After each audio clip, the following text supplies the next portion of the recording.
5. The public petition on matters legal recognition and protection of e-hailing motorcycle riders and delivery personnel is a motion lined up for debate this afternoon by the Chairperson, Departmental Committee on Matters Transport and Infrastructure.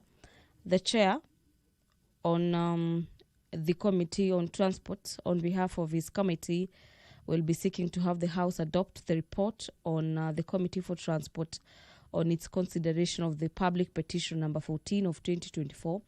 The petition in question is in regards to the legal recognition and protection of e-hailing motorcycle riders and delivery personnel. And the committee already laid its report on the table of the House on the 20th of February this year.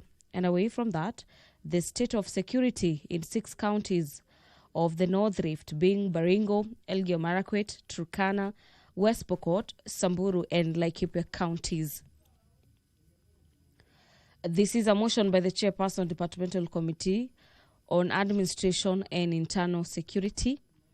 The Chairperson of the Committee on Matters Security will this afternoon be seeking to have the House adopt the report of the Departmental Committee on Internal Security on the inquiry into the state of security in 6 counties, that is North Rift, in Baringo, Elgeyo Marakwet, in Turkana County, in West Pokot County, in Samburu, and Laikipia, declared as disturbed.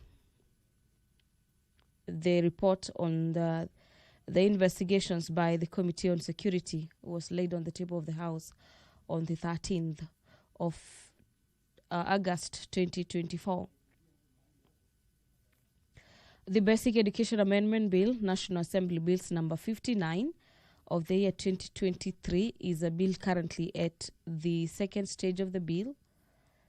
And the National Assembly this afternoon is set to debate that bill by Honorable Mary Wamaua. And away from that, this is pursuant to Standing Orders number 44, subsection 2C of the National Assembly, where we have about 6 members of Parliament that are set to seek for statements. One of them is Honorable Daniel Manduku, the Honorable Member for Nyaribari Masaba, who will be requesting for a statement on a filling of a vacancy position or vacant positions of Chief and Assistant Chief in Nyaribari Constituency. This is in Masaba. And the request for statement by Honorable Daniel Manduku on filling of vacant positions of Chief and Assistant Chiefs in Nyaribari Masaba Constituency will be handled by the Departmental Committee on Matters Administration and Internal Security. The approval of junior secondary schools in Isiolo County is a statement that will be sought this afternoon by Honorable Member Momina Bonaya. This is the Honorable Member for Isiolo County, and her statement on the approval of JSS schools in Isiolo County will be handled by the Committee on Matters Education. The Committee on Education will equally be handling yet another statement that is set to be sought this afternoon by Honorable Stephen Mugaka, the Honorable Member for West Mugirango, and this statement is on the status of salary increment for teachers in Nyamira County, in Nyamira Municipality. The payment of retired dues and retirement dues and pensions for retired teachers is a statement that will be sought this afternoon by Honorable Lydia Haika. This is the woman rep for Taita Taveta County. And this statement that will be sought on matters payment of retirement dues and pensions for retired teachers will be handled by the House Departmental Committee on Matters Finance and National Planning.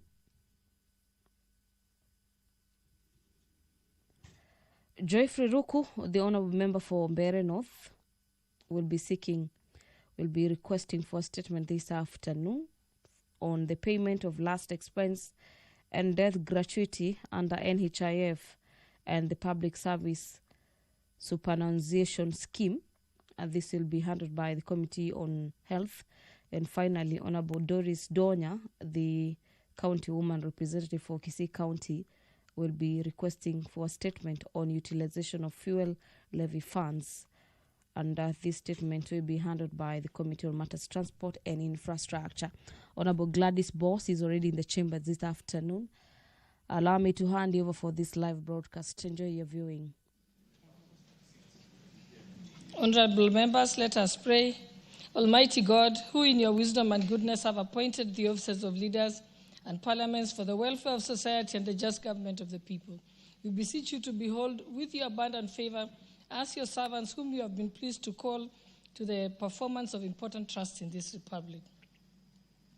Let your blessings descend upon us here assembled, and grant that we treat and consider all matters that shall come under our deliberation in so just and faithful a manner as to promote your honor and glory, and to advance the peace, prosperity, and welfare of our country and of those whose interests you have committed to our charge. Amen.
Okay, you can go to the first order.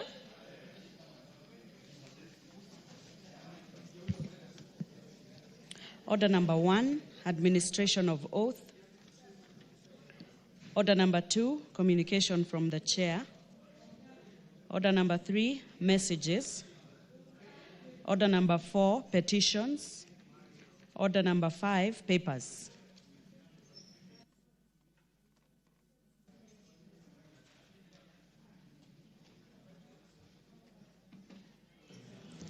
Honorable Speaker, I beg to lay the following papers on the table of the House today, Tuesday, March 4th, 2025. A, the agreement between the Government of the Republic of Kenya and the Government of the Federal Republic of Germany on comprehensive migration and mobility partnership from the Ministry of Labor and Social Protection. B, audited annual report and financial statement of Kirinyaga University for the financial year ended 30th June 2023. C, first quarter national government budget implementation review report for financial year 2024-2025 from the Office of the Controller of Budget. D, the Fourth Medium Term Plan, MTP, 2023-2027, including MTP 4, booklet MTP 5, popular version booklet, national reporting indicator, handbook of the MTP 4 and MTP 5, QR codes from the National Treasury and Economic Planning. E, fourth quarterly report of the Ethics and Anti-Corruption Commission for the year ended 2024 from the Office of the Attorney General of Department of Justice. F, annual report for the financial year 2023-2024 from the Judicial Service Commission.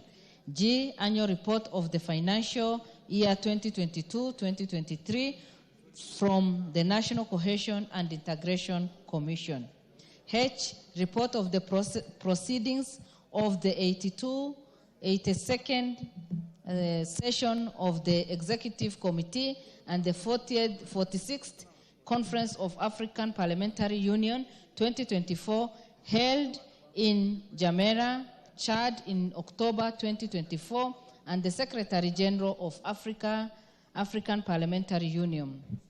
I, reports of the Auditor General and financial statement of the years ended 30th June 2021, 30th June 2022, 30th June 2023, and the certificates therein in respect of 1. AIC Itoleni Girls Secondary School, 2. Bishop Abiero Shaurimoyo Secondary School, 3. Canon Kuturi Secondary School, D. Dr. Agre High School,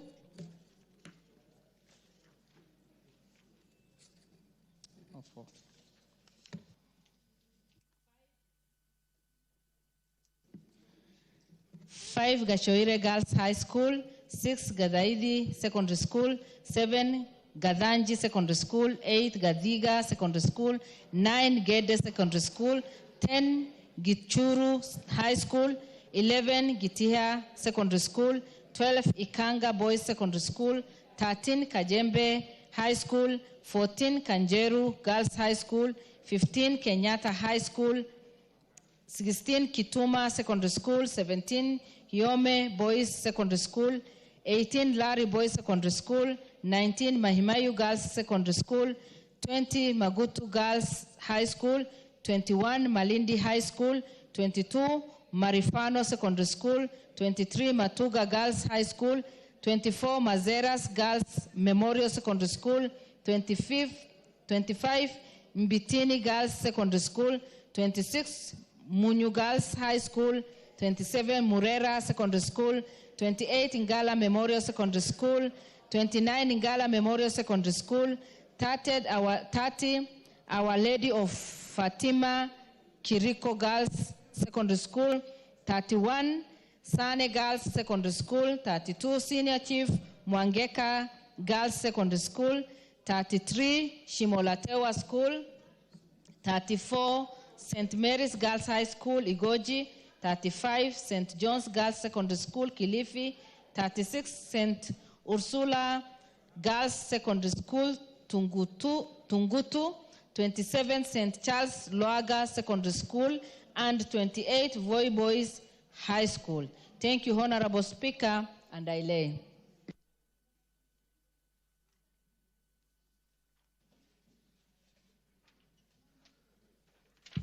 Before I go to the next order, allow me to recognize the following schools who are seated in the public gallery.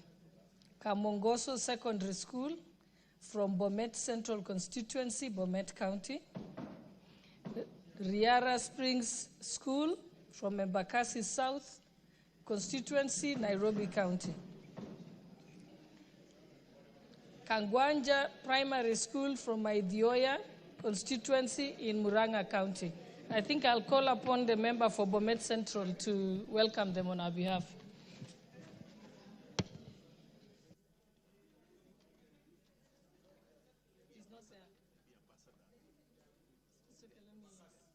And member for Embakasi South?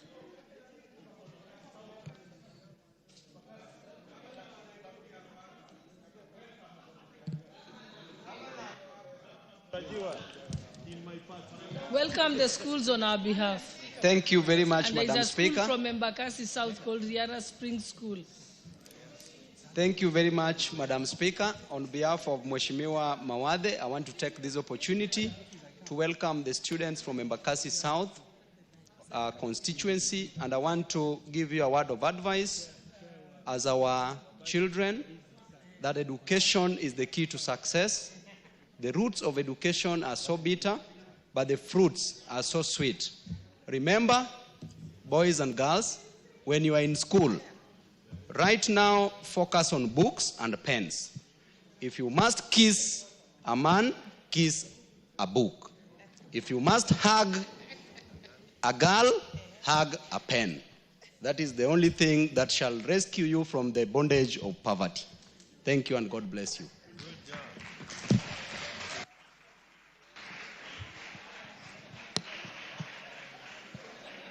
Okay, thank you. Next order.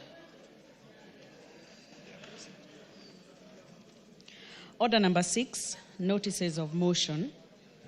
Order number 7, questions and statements.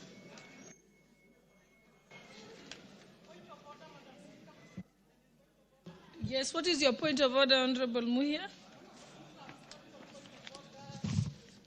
Give her the mic.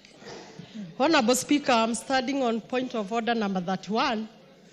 Speaking of how can Parliament continue with the normal business while doctors are studying outside, the patients are in the hospitals, and they are not being attended. And this strike have been going on for the last 4 months. So, Honorable Speaker, I'm seeking if the House can adjourn and discuss these matters of national importance of doctors, nurses strike at 5. You should have brought it in before we started the session so that we can ask for an adjournment motion to discuss a matter of great importance. So you needed to have had it in writing, requesting the adjournment. I would have approved it, and then I would have allowed you to do it later today. But I think now it's too late. Yes, leadership? Yes. Yes, Honorable Bayer. Then I'll also give you a chance, Honorable Osoro. Thank you, Honorable Speaker. Honorable Speaker, you know, the Honorable member who shifted from her desk to the other area has been in this Parliament for long. And she knows very well that if you must adjourn Parliament, there's a procedure that must be followed to do that. And it is that procedure that we request her to do that. So if things are happening in this country that you're not happy about, the people of KPP re-elected you to use parliamentary procedure to actually do the right thing instead of trying to play to the gallery on matters that are important. I would wish that you bring that, because we also want to debate it, but do it in the most civilized way so that we are able to have an opportunity to that. Honorable Speaker. That's what I told her, but not in as harsh the words. Yes, Honorable Muhia. Honorable Speaker, is the honorable member in order to say I'm not acting civilized and the members, the people of Kipipiri are watching. Honorable Speaker, I was walking to Parliament and I found the doctors and the nurses at the main gate.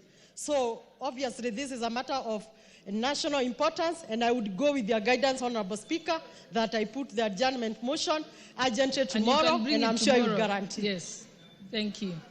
Honorable Osoro, yes? Honorable Speaker, it's indeed true that some doctors are outside there, like the Honorable Muya said, and it's within the right of every Kenyan under Article 119 to petition the National Assembly on any matter that is of national importance. The doctors, with the information I have, Honorable Speaker, is that they've brought a petition before this House. It will be tabled before a relevant committee, follow the due process as the law guides. We have a petitions committee here, we have the health committee. It will follow the relevant procedures, and then it will have its way in the floor of the House through a form, or in a form of a report, Honorable Speaker. So Article 119 is clear that every member of the public is free to petition. So anytime we see members of the public outside the gate petitioning Parliament, it should not stop any normal operations of the business or the plenary. They will petition the floor, the House, relevant committees will take up, and then they'll table the report, and then we'll debate. I beg to submit, Honorable Speaker. Thank you. Yes, Honorable Member, yes, you can give him the mic. Yes. Hold on, let him, yes, proceed. You don't have a mic. Give him the mic.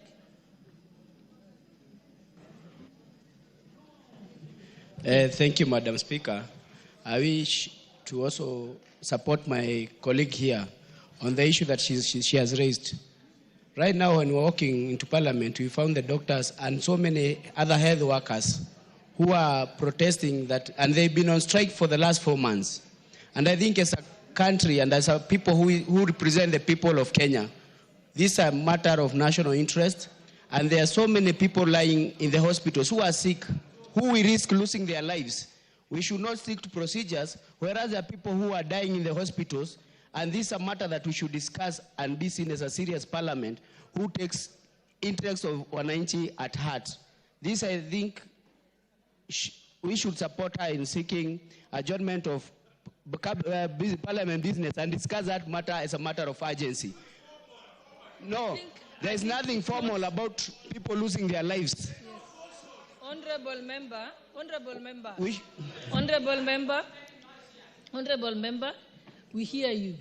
But all I've said, I haven't said it's not a matter of national importance. I have even told her it is, and therefore she must bring a substantive motion to the House, and she can even deliver it tomorrow morning, and I will approve it. And then she'll be able to ventilate, and the rest of the House to ventilate on it properly and in an orderly fashion, because we can't get solutions for it if we don't do it in the right manner. So we should wait for people to continue dying as we wait for the procedure. Honorable Chepkonga, what's your point of order?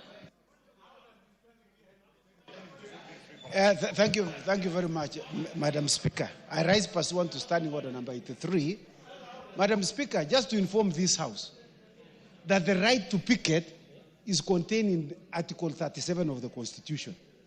So there is nothing wrong with anyone who is picketing outside there. In fact, the reason why they came here is so that we can apply Article 95 of the Constitution, Madam Speaker, that provides that members of Parliament resolve issues that are of concern to the people. Madam Speaker, when you see people outside here, they have brought petitions. Those petitions will be submitted to us. We will consider the petition, it will go to the relevant committee, and the matter will be resolved. It is not a matter of a talk show, Madam Speaker. It is a constitutional fundamental right of every Kenyan to picket peacefully without causing, and in fact when they are here, Madam Speaker, they are just expressing themselves. In fact, I saw them and some of them were greeting me, and I was telling them we are attending to their issues. And Madam Speaker, in fact, I am working on a bill that will be coming shortly to this House, an amendment to resolve some of these issues that we are having in the streets, Madam Speaker. It is the right of the members of Parliament here to legislate and to resolve issues that are of concern to the people. We cannot just wait to see people just picketing here and they just walk away home without us resolving the issues. It is not a matter of talking. It is a matter of resolving issues. I think we are in agreement there. Let's not flog a dead horse. I think we've agreed the way forward on this one. Could we move to the next order? What was coming up? Questions and statements? Okay, questions and statements. Those members who have statements. I have the list here. I think we have Honorable Daniel Manduku, member for Nyaribari Masaba. Thank you, Madam Speaker. Pursuant to the provisions of Standing Order number 44-2C, I rise to request for a statement from the chairperson of the Departmental Committee on Administration and Internal Security regarding the filling of vacant positions of Chief and Assistant Chief in Nyaribari Masaba constituency.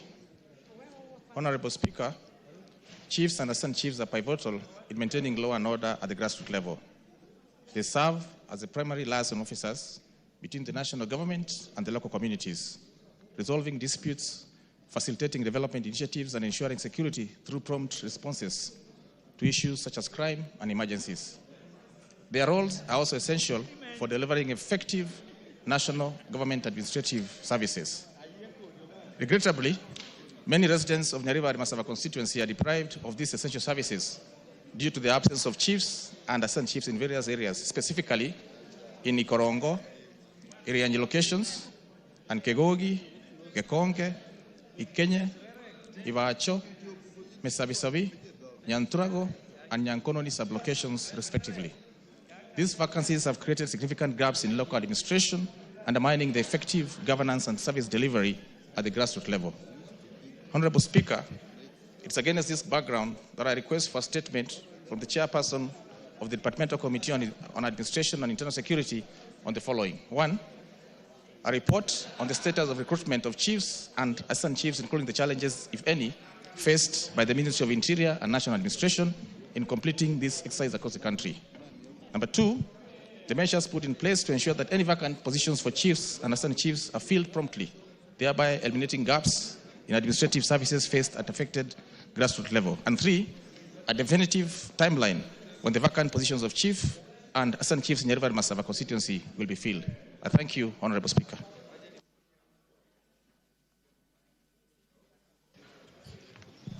I think that will be attended to by the Committee on Administration and Internal Security. So let's move to the next statement.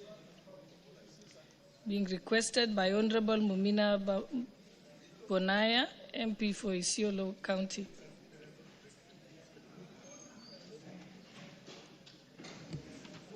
Thank you, Honorable Speaker.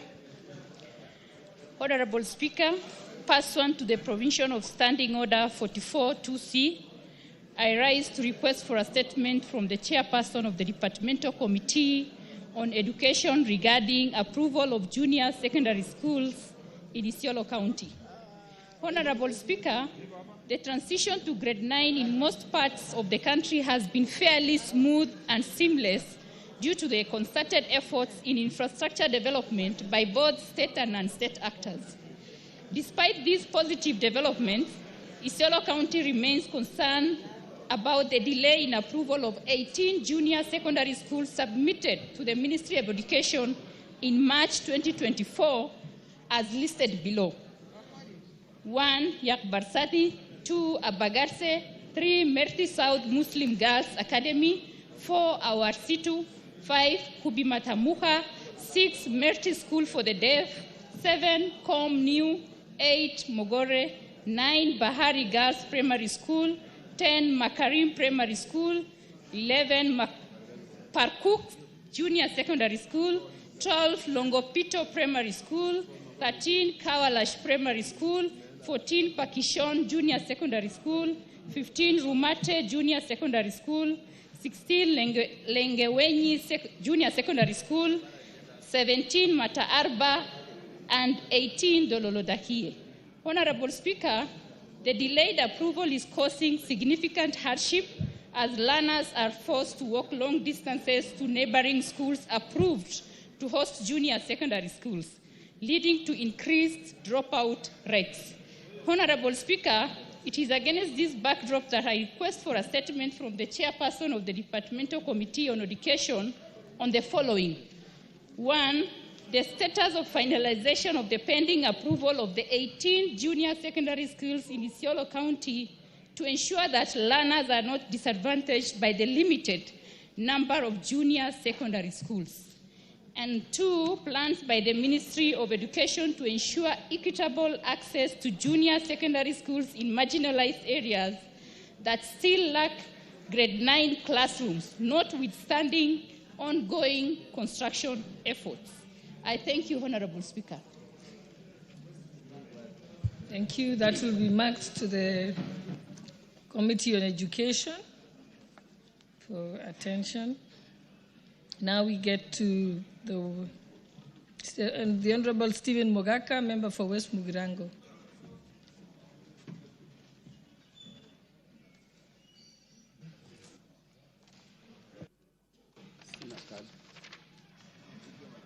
Thank you, Madam Speaker, for giving me this opportunity to request for a statement regarding the salary enhancement for teachers in municipalities and in particular Nyamira municipalities. Honorable Speaker, pursuant to the provisions of Standing Order number 44-2C, I wish to request for a statement from the chairman of the Department Committee on Education regarding the status of salary enhancement for teachers in Nyamira municipality. Madam Speaker, in 2021, the Teacher Service Commission signed a collective bargaining agreement, CBA, setting out the terms and conditions of service for teachers. The agreement provided inter alia for enhanced house allowance for teachers in municipalities. In 2024, Madam Speaker, Nyamira County was gazetted several municipal areas, including Nyamira Town, Tinga, Nyamaya, Miruka, Kebirigo, Ekerenyo, and Keroka as municipalities. Despite the gazettement of these areas as falling within the municipalities, teachers working in schools within these localities are yet to receive an enhanced salary and allowances as agreed in the collective bargaining agreement. This has negatively affected their welfare and morale, which make risks compromising the quality of education within these areas. Madam Speaker, it is against this background that I request for a statement from the chairperson of the Departmental Committee on Education on the following. 1, a report on the status of implementation of enhancement of salaries and allowances for teachers in Nyamira municipality. And 2, steps being taken by the government to ensure that the teachers within the municipality receive appropriate remuneration adjustments in line with the urban classifications and the expected timelines. I thank you, Madam Speaker. Mr. Speaker, not Madam Speaker. I apologize for not seeing Mr. Speaker. Thank you so much. Thank you. Education. You have made an undertaking on their behalf, yeah? Honorable Speaker. I don't know how the practice is, but ordinarily you should make an undertaking on. Is seeking a ministerial statement. Provision standing order, following statement will be requested. Yeah, Honorable Speaker, the chair for education and so many other chairs are out of town for... You take responsibility for them because you're the chief whip for the ruling party, the majority party. So I commit to have the answer. When? We give it 21 days, Honorable Speaker. Oh, no. Honorable Mogaka. He is okay with 21 days, Honorable Speaker. No. He's saying that he's going to give this ministerial answer and make an undertaking in 21 days. I thought that was a bit too long. That is... Honorable Osoro, this is not a matter between two Kisii MPs and... Okay. Or a Kisii MP and... Honorable Speaker, I commit, he's my brother. Okay. And, I direct that you have this answer within 2 weeks, yes. Much obliged. Okay.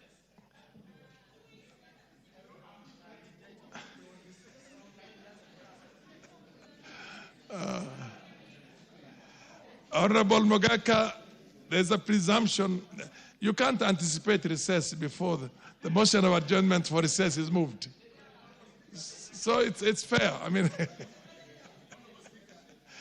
But the calendar is there also, yes. Can you give Honorable Osoro, the chief whip? Honorable Speaker, I am privileged to sit in the House Business Committee, and I'm very privy to the calendar of the House. In 2 weeks' time, Honorable Speaker, yes, in 2 weeks, Honorable Speaker, we will be out for recess, a short recess. So I was being practical that he gets the answer in 3 weeks, but just to satisfy him, Honorable Speaker, let me just say 2 weeks, but practically will not be in this House that time in 2 weeks. The Honorable Mogaka, how urgent is this matter? When it comes to remuneration of teachers, nothing can be more urgent. I pray, Mr. Speaker, that you direct that the answer be given within 7 days. That is next week, after 7 days. We have a very hard-working minister. I direct that the ministerial statement be there next week, 1 week from today. Most obliged. Okay. The Honorable Madam Lydia Haika is seeking a ministerial statement from the from the Finance and National Planning. Proceed. Honorable Speaker, pursuant to the provision of Standing Order 44-2C, I rise to request for a statement from the chairperson of the Departmental Committee of Finance and National Planning regarding payment of retirement dues and pension for retired teachers. Honorable Speaker, retirement benefits are fundamental rights for public officers, which ensures their financial stability in their later years. As provided under Article 44(1)(e) of the Constitution, these payments are intended to provide retirees a seamless transition from active employment to retirement. These fundamental rights, a number of retired teachers who served under the TSC, Teacher Service Commission, have yet to receive their pension and retirement dues, and in addition to the prolonged delay, they have not received any formal communication regarding their benefits, leaving them in uncertainty. As a result, many of these senior citizens who largely hoped to depend on their pension, Mr. Speaker, for essential needs such as medical care and other expenses, daily expenses, are enduring significant hardship. Honorable Speaker, it is against this background that I request for a statement from the chairperson of the Departmental Committee on Finance, National Planning, on the following. A report on the factors contributing to the delay of the disbursement of retirement benefits to the retired teachers in Taita Taveta County. The data and statistics of all unpaid retired teachers in Taita Taveta County, including when they retired from the service and the timelines within which their outstanding dues will be fully settled. And the measures put in place to ensure timely processing and payment of pension, as well as any alternative intervention to support affected retirees in such delays. I thank you, Honorable Speaker. Chief Whip, I noticed that the Chair of Finance and National Planning is not here. Honorable Speaker, like I said earlier, most of our colleagues are out of town representing all of us in the burial of our colleague, the Honorable Malulu Njendi. And, but I commit to pass the message to the Honorable Kuria Kimani and commit to have the answer in a week's time. In a week's time. Fair enough. What about the Honorable Geoffrey Ruku, MP for Mbere North?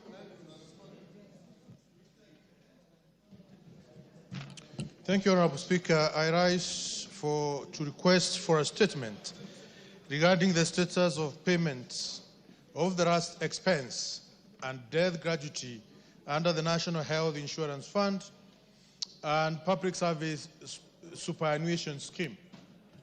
Mr. Speaker, it's worth to know that this is the second time I'm requesting for this statement. Therefore, it means the Ministry of Health is not serious at all. And that's why we are facing all these challenges as far as the implementation of SHA is concerned. Honorable Speaker, pursuant to the provision of Standing Order 42-2C, I rise to request for a statement from the chairperson of the Departmental Committee on Health regarding the status of payment of last expense and death gratuity under the defunct National Health Insurance Fund, NHIF, and the Public Service Superannuation Scheme. Honorable Speaker, Article 43 of the Constitution of Kenya entitles every person the right to social security. To this end, the defunct NHIF and the Public Service Superannuation Scheme offers last expense and death gratuity to the beneficiaries in the occurrence of death. Regrettably, the family of the late Moses Muturi Dwega, PF number 20090000918, who succumbed to COVID-19 while serving as an acting director in the Ministry of Lands, Public Works, Housing and Urban Development in Nyeri County, is yet to be paid the last expense and the death gratuity. This case is among the estimated 800 beneficiaries under the NHIF last expense scheme and 400 entitled to death gratuity under the Public Service Superannuation Scheme, particularly those who died between 2019 and 2021. Honorable Speaker, it is against this background that I request the chairman of the Departmental Committee of Health to apprise the House on the following. 1, a report on the number of beneficiaries enrolled for the last expense under the death gratuity under the defunct NHIF and the Public Service Superannuation Scheme, respectively. Payout made so far and pending claims for the period between 2019 and 2021.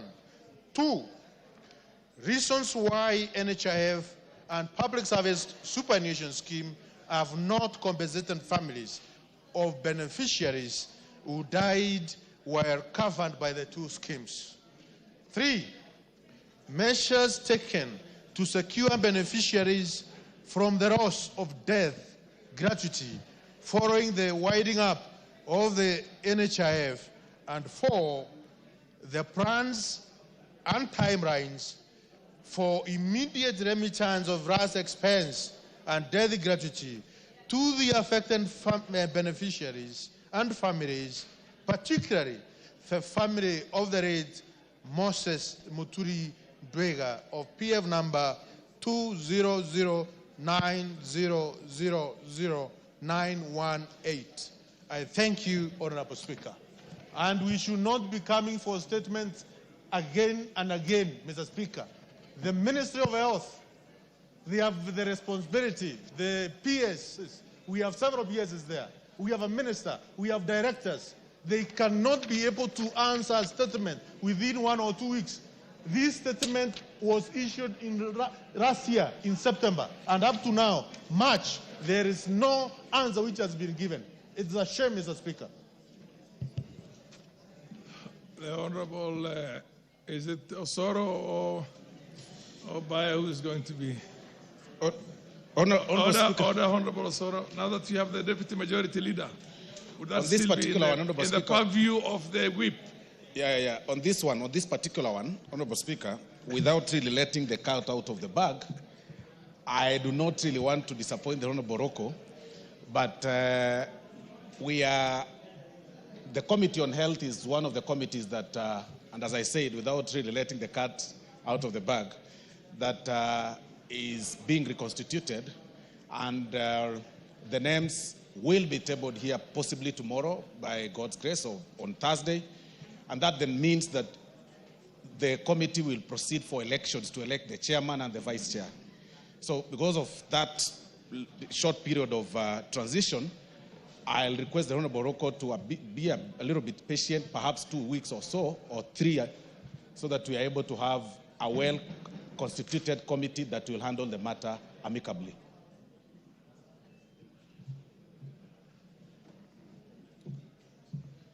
Fair enough. You say that the answer will be available in 2 weeks' time? 2 weeks, basically. The presumption is this week. Before the end of next week, you have it. Then we'll not have gone for recess yet. I want to be very practical. With the reconstitution of the committee, then it means they have to do elections within 7 days. If the names will be tabled on Wednesday or Thursday, we give them 7 days to reconstitute, to do elections of the chair and the vice chair. And then now, setting their agendas and such will require practically 3 weeks. Because also there is a session, we also do not want to lie to our colleague and tell him, in a week's time you'll have the answer. When we practically know that there is no committee on health, it is part of the committees that will be reconstituted by Thursday, and then they proceed for elections within 7 days. And the question is directed to the chairman. Yes, the Honorable Ruku. Honorable Speaker, as I have mentioned, this is not a new statement.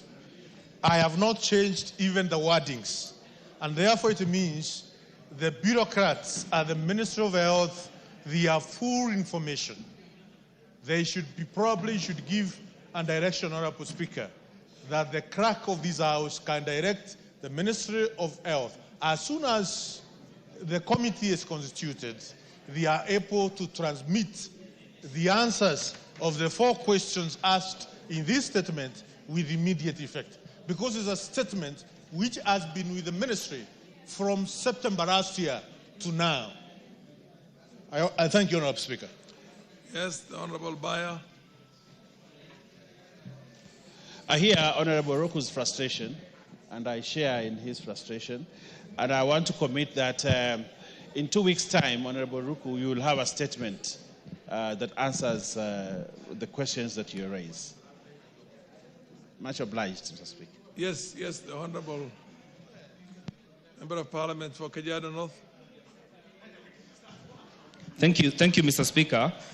Mr. Speaker, through Standing Order number 1, I also want to request you that some of the issues that have been raised, 3 of them, some of the 3 statements that have come, 4 actually, including the one on security, are issues that cross-cut.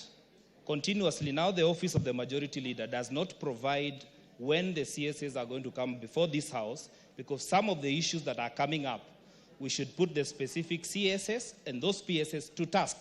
And because we have an opportunity to call the PS, since this session started, the Majority Leader has not provided a schedule.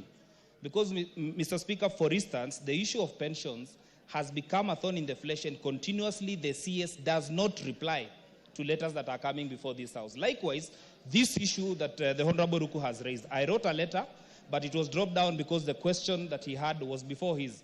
So I want to request you that the Office of the Majority Leader, even as you do your many things around the country, you also need to take the work of this National Assembly very serious, so that you provide the schedule. It is your role, especially the Honorable Wenbai. You are constituting committees. You are forgetting that you have a bigger job to make sure that the CSS come before this House. Fair enough. I direct that this statement be delivered within 2 weeks. Within 2 weeks, which means in the course of next week. Much obliged, Honorable Speaker, but I also want to tell the Honorable Gogoyo that CSs will only come to this House if there are questions, not statements. And what the Honorable Ruku has presented is a request for a statement, which is brought to this House through a certain process, a procedure. So if the Honorable Gogoyo is one new member who has refused to learn procedure. I don't know how he was in high school, but I have my doubts. But I want to say this, Honorable Gogoyo, you don't write a letter to Parliament. You bring a question on the floor of the House or a statement on the floor of the House, and when it is a question, the Honorable CS will come, for which we have a schedule. So Honorable Gogoyo, please, for the sake of gallery or any other thing, please be parliamentarian. Be a parliamentarian that knows procedure, knows standing orders, knows the Constitution, so that we transact business without back and forth. You owe this House the duty of care that we move forward, instead of just bringing things, feigning ignorance of the standing orders that are here. Please, we want to move forward. That ignorance does not help this House. Neither does it help you, neither does it help you on the ground. It makes you look very bad by your people knowing that you know nothing about the proceedings of this House. Order, Honorable Deputy Majority Leader. Honorable Doris Donya, MP, Kisii County, is seeking a statement from the Minister of Transport, Committee on Transport. Okay, thank you, Mr. Speaker. I request for a statement regarding the utilization of the fuel levy fund. Honorable Speaker, pursuant to the provisions of Standing Order 42C, I rise to request for a statement from the chairperson of the Departmental Committee on Transport and Infrastructure regarding the utilization of the fuel levy fund on maintenance, rehabilitation and development of the country's road network. Honorable Speaker, the fuel levy, also known as the Road Maintenance Levy Fund, is primarily used to finance the maintenance, rehabilitation and development of the country's road network. This levy is collected per liter of fuel consumed. I repeat, this levy is collected per liter of fuel consumed. Recent increases in the levy have been implemented to address a significant backlog in road maintenance and to settle debts owed to road contractors. Honorable Speaker, even though 80% of the fuel levy is sourced from road users, the condition of most roads across the country remains poor, characterized by potholes, inadequate drainage, and stalled projects. The public rightfully expresses that the revenue from the fuel levy should lead to improved road infrastructure. However, this expectation has not been met. Concerns have been raised regarding the accountability of the relevant ministry in allocation and disbursement of these funds, including skewed distributions across the country. Honorable Speaker, it is against this background that I request for a statement from the chairperson of the Departmental Committee on Transport and Infrastructure on the following. 1. A report on a total collection and use of fuel levy for the maintenance, rehabilitation, and development of the country's road network over the past 3 years, including details of the specific roads. Steps implemented by the ministry to ensure transparency and accountability in the expenditure of the fuel levy fund. 3, the criteria used to prioritize road maintenance and construction projects funded from the fuel levy. 4, measures put in place to ensure timely completion of road projects funded from the fuel levy. And last, the status of disbursement of fuel levy fund between the national and county governments, and whether counties are sufficiently funded to maintain the roads under their jurisdiction. Thank you, Mr. Speaker. Mr. Speaker, I don't know if I can make one statement about this. I've asked for 5 statements in this House. I've been given null and void answers. For this one, I will wish the Committee on Infrastructure to give me an example of a road in Kisii which has been maintained last year from the fuel levy, because all the roads in Kisii, majority of them in Kisii County, are in a bad state. Thank you, Mr. Speaker. Yes, Honorable Bayer, the Deputy Majority Leader. Honorable Speaker, well, I acknowledge that we may have to give us 2 weeks to sort out her issue, and which is actually in order. The period that we request is 2 weeks, and we'll ensure that the Committee for Transport responds to your energy and both energy and transport responds to your question. But also, Honorable Speaker, just to let my good sister, very able women rep from Kisii, who has handled lions and gorillas, that you do not debate your own statement if you've read it. We have heard, very clear. But procedure is very clear that you don't start debating a statement that you just have read. Simple procedure of the House. We've heard you, and don't debate your statement. Thank you. Order, my Majority Leader. Order. Madam Donya, you've made your point. You can all. What is it? What's the point of order? Proceed. Honorable Bayer is telling me that I've debated. Does he understand the difference between debating and just stating something? I stated. I didn't debate. English, I know you are used to Kiswahili. Come for lessons from me. Yes, the Honorable Kibageni, what's your point of order?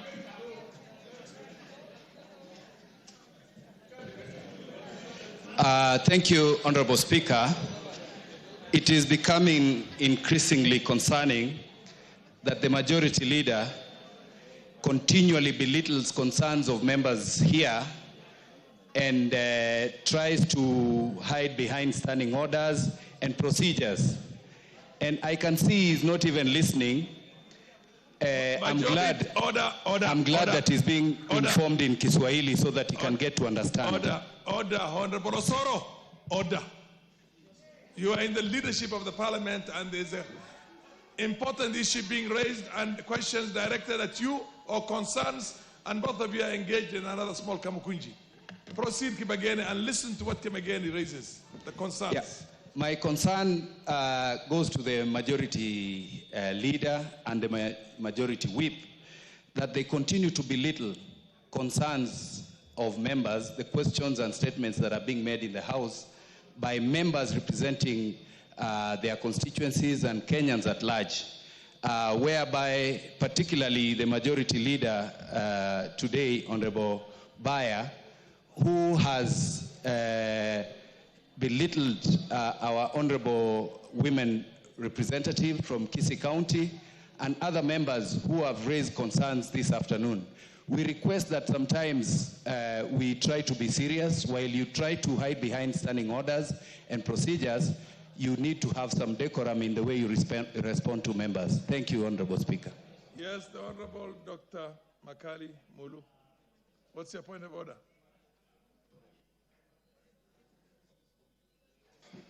Yeah, thank you very much, Honorable Speaker, for this opportunity. Honorable Speaker, I want to raise two issues where I would be pleading for your direction.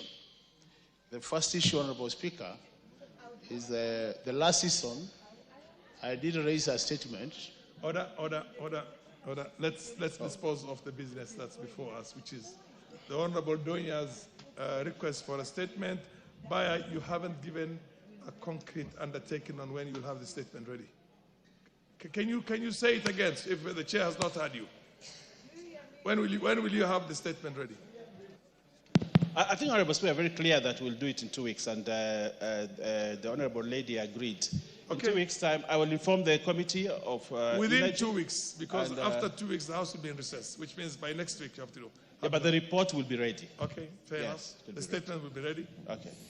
Thank you, Honorable Speaker, and thank you. Yes, now I can take the point of order by the Honorable Makali Muru.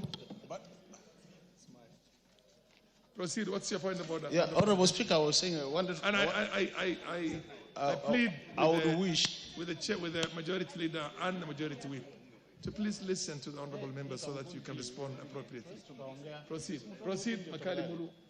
Oh, yeah. Honorable Speaker, I want to raise two issues which I want your direction on. The first issue, Honorable Speaker, is that during the immediate last season, we raised a question relating to a young man who was electrocuted. And we did agree with the chair of the Committee of Energy that the statement for the ministry was not good enough. And there was need to have a meeting between the CS, the committee, and myself. That has not happened up to now. So I would want to hear, do I now raise a question again, or do we now, what is the way forward? The second matter, Honorable Speaker, is when we went for the parliamentary retreat in Naivasha, the CS, Treasury, made a presentation. And in the same time, he gave a commitment that before the end of the month of February, he will have released money for CDF, more so for bursaries, Honorable Speaker. Honorable Speaker, now we are 4th March, 2025. And unless I'm not well updated, I don't think any money has been released to the constituencies. I know the select committee time has elapsed, but we have the leadership of this House, the majority leader.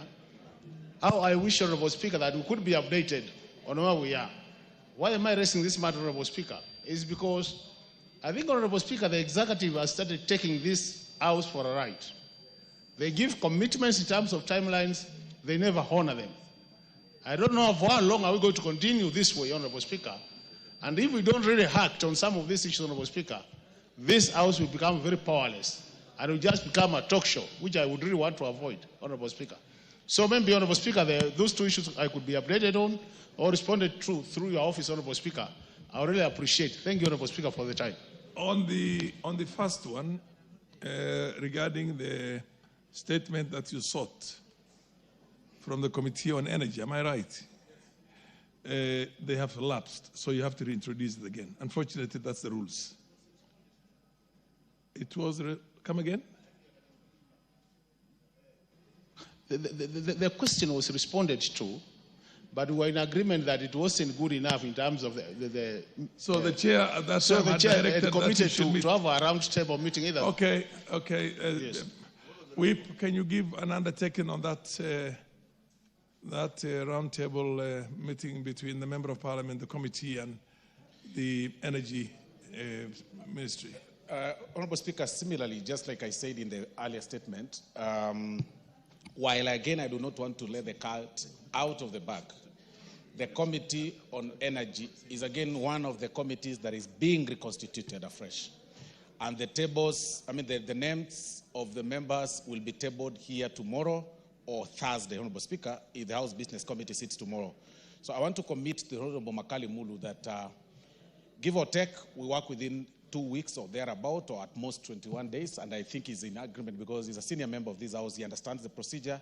Upon the tabling of the names, you have 7 days to elect the chairman and the vice chair, and then they will start setting the agenda, and then we'll go for a short recess. So let's be practical enough and just say that immediately we come out of recess, we'll make sure that that agenda is first dealt with. That is on the first. Fair enough. I think that one. What's your point of order, the Honorable Kainan? Mr. Speaker, the issue of CDF is a very serious issue. Very, very, very serious issue. Mr. Speaker, you remember how we fought very hard to have a fund that was independent from the executive. And when Injiria Karue came up with the CDF, the first CDF, it had a purpose. Mr. Speaker, from the time, and I want the deputy leader of majority and my good friend, the whip, to listen to this. It may not be their mistake. It's our mistake. Mr. Speaker, we passed the budget in June last year. I want the members here just to be practical because this is about your lives. I want you to hear this. We passed the budget in June, July, 2nd month, August, 3rd, September, October, November, December, January, February, March, 10 months. Mr. Speaker, procedurally, all of us here are accountable to those who elected us. All of us here are accountable to the Constitution through our elected representative, and that is the provision, that's what the letter and the spirit of Article 1 says. Mr. Speaker, sadly, I do not know whether we have a committee. I do not know whether members are aware of their rights. We have advertised for bursaries. Yet the CDF committee, the CDF board has not even approved the project proposals from the CDF committees in the constituency. And yet all of us are here. Mr. Speaker, I'm shocked. Are we really in the right house? Are we really in our senses? Are we really determined to assist the people who have elected us? What we have advertised is not there. The proposals are not there. My brother here, the leader majority, alluded to this a few weeks ago. That has not been addressed. I have been on the neck of the leadership of the National CDF Management Board. Every day they are releasing the approvals. The approvals are not there. What are we saying? We are cheating ourselves. So my good friend, Dr. Makali and cohorts, it is the high time that we deal with the rock elements at the National CDF Board. The approval does not require anything. The money can come later on. Why are they delaying the approval? This is the reason. They want to incite the members against the government. They want to incite you people. That is why they are keeping the approvals. The reason is if you don't have the approval, you see right now all of us are made to look very bad. I look very bad as an elder, Mr. Speaker. I've advertised for this. We have closed a month ago. The money is not there. The approval is not there. Don't I look very bad? Doesn't the government look very bad? Doesn't everybody look very bad? Who takes responsibility? So leader majority. Tomorrow morning, bring a censure motion. It is you people who have appointed those people. The board plus the management. They are sitting, they are criminalizing us, they are wasting our kids, they are creating apathy and hopelessness among the school-going children. This is not fair.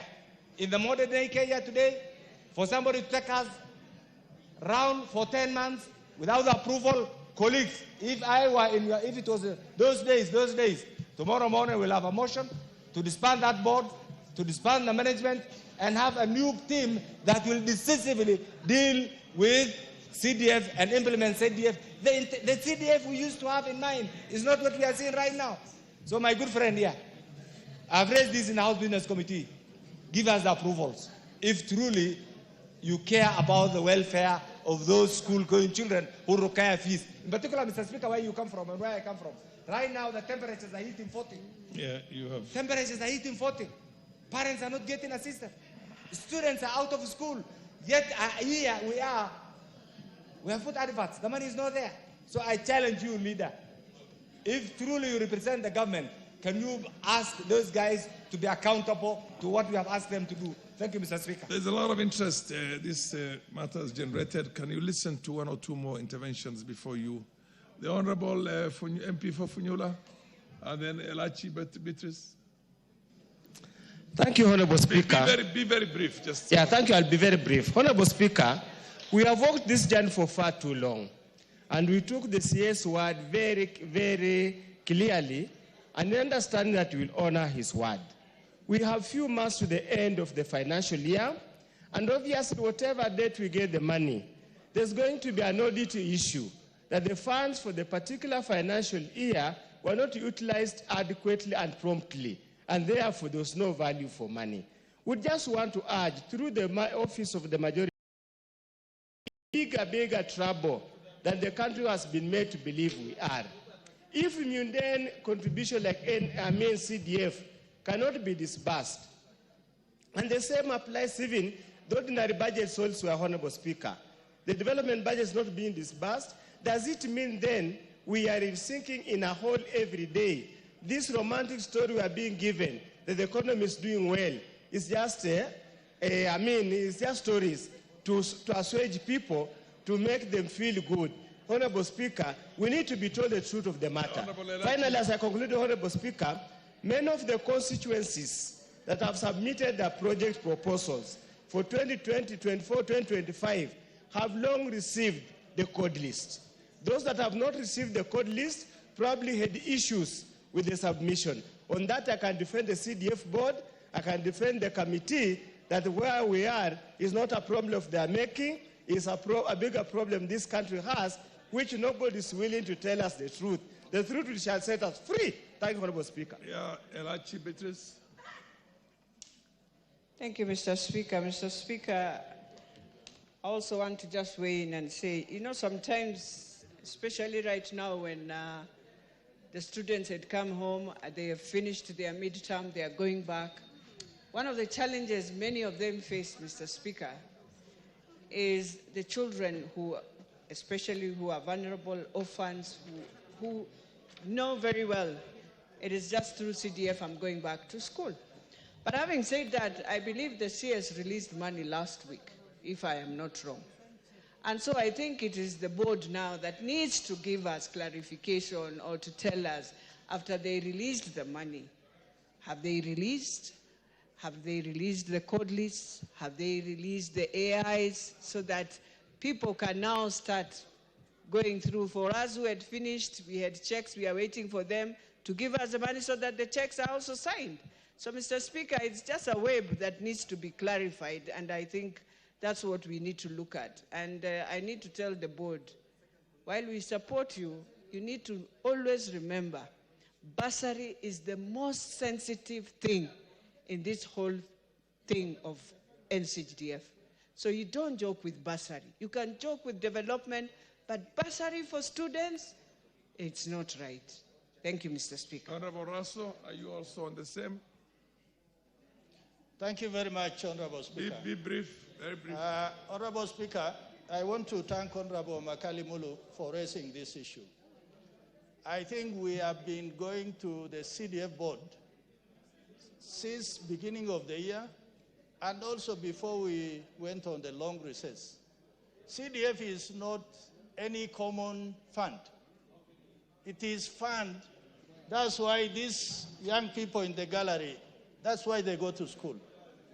Many places, particularly in those arid and semi-arid lands, and also in the rural areas, people are fully dependent on availability of CDF. So for that reason, I think it is not about the availability of the committees. It is not availability of the board. If funds are available, these are supposed to be funds that should be remitted automatically to the constituency fund managers. So for that reason, Mr. Speaker, I think without really wasting a lot of time and making this house a talking shop, we must be told when are funds available so that we are able to dispense of even with the bursaries. Thank you, Honorable Speaker. The Honorable Osoro Obaya, one of you should take up the... Proceed, Osoro. Thank you very much, Honorable Speaker. Honorable Speaker, this is one of the rare moments, Honorable Speaker, that I remove the hat of Chief Whip of the majority and simply be a member for South Mogrango, Honorable Speaker. Honorable Speaker, because this issue of CDF affects all of us, and from whichever side one wants to speak from, it's really something that any honorable member should hold dear to their heart, Honorable Speaker. And from the onset, like the Honorable Elachi has said, I want to set the record straight that indeed some money, as per today, Honorable Speaker, has been released to the board, and I hear 30 million is supposed to be sent to every constituency within this week, Honorable Speaker. But that is not the point. The point, Honorable Speaker, that we should actually ask ourselves is the question, is the point of the board and the CEO CDF, Honorable Speaker. When Mr. Yusuf was acting, Honorable Speaker, as the CEO then in the last parliament, and so before this house approved him, he was very competent, Honorable Speaker. He was approachable, he was reachable, he was easily available for members, he was listening. I do not know what happened to him. That immediately was confirmed, Honorable Speaker. The gentleman changed and became something else. That some of the questions that the members are asking here, Honorable Speaker, could as easily be answered by the CEO of the board, Honorable Speaker. But he is not available for members. He is too big. He is turned to be so huge for members. And I think the board is also, is overrunning even the board, presumably, Honorable Speaker. The question is not even the provision or the availability of funds. Even the approvals of the proposals, even upon the release of the 30 million, Honorable Speaker, the amount does not have a vote. You can't spend it. You will have it in the accounts, but the fund managers will tell you that your proposals have not been approved. We are waiting for the approvals from Nairobi. The board hasn't sat. That is the question. We need to redirect our energy to where our pain comes from. And the pain, Honorable Speaker, here is the CDF board and the CEO for the CDF, Honorable Speaker. We need to have them summoned when, of course, eventually we constitute these committees, Honorable Speaker, tomorrow, so that they appear before this House, Honorable Speaker. Because sometimes monies are released from Treasury and the board keeps that money to themselves for a month or 2 or 3. And when they release the funds, Honorable Speaker, they release the funds to the constituencies, but without the vote following the funds. So you have the money in the account, but you can't spend it, Honorable Speaker. This is the question of acting, the question of making somebody substantive, making somebody to hold that office substantively. When Yusuf Mbuno was acting, Honorable Speaker, he was the best. I think we need to have that office, have members or CEOs who act forever. Because these things of having people confirmed and then they behave this way, Honorable Speaker, it's really messy, Honorable Speaker. It is in this point, Honorable Speaker, some of us remove these hats that we hold in terms of just talking on behalf of the majority side and speak as members, because this thing affects us. We've advertised bursaries, Honorable Speaker.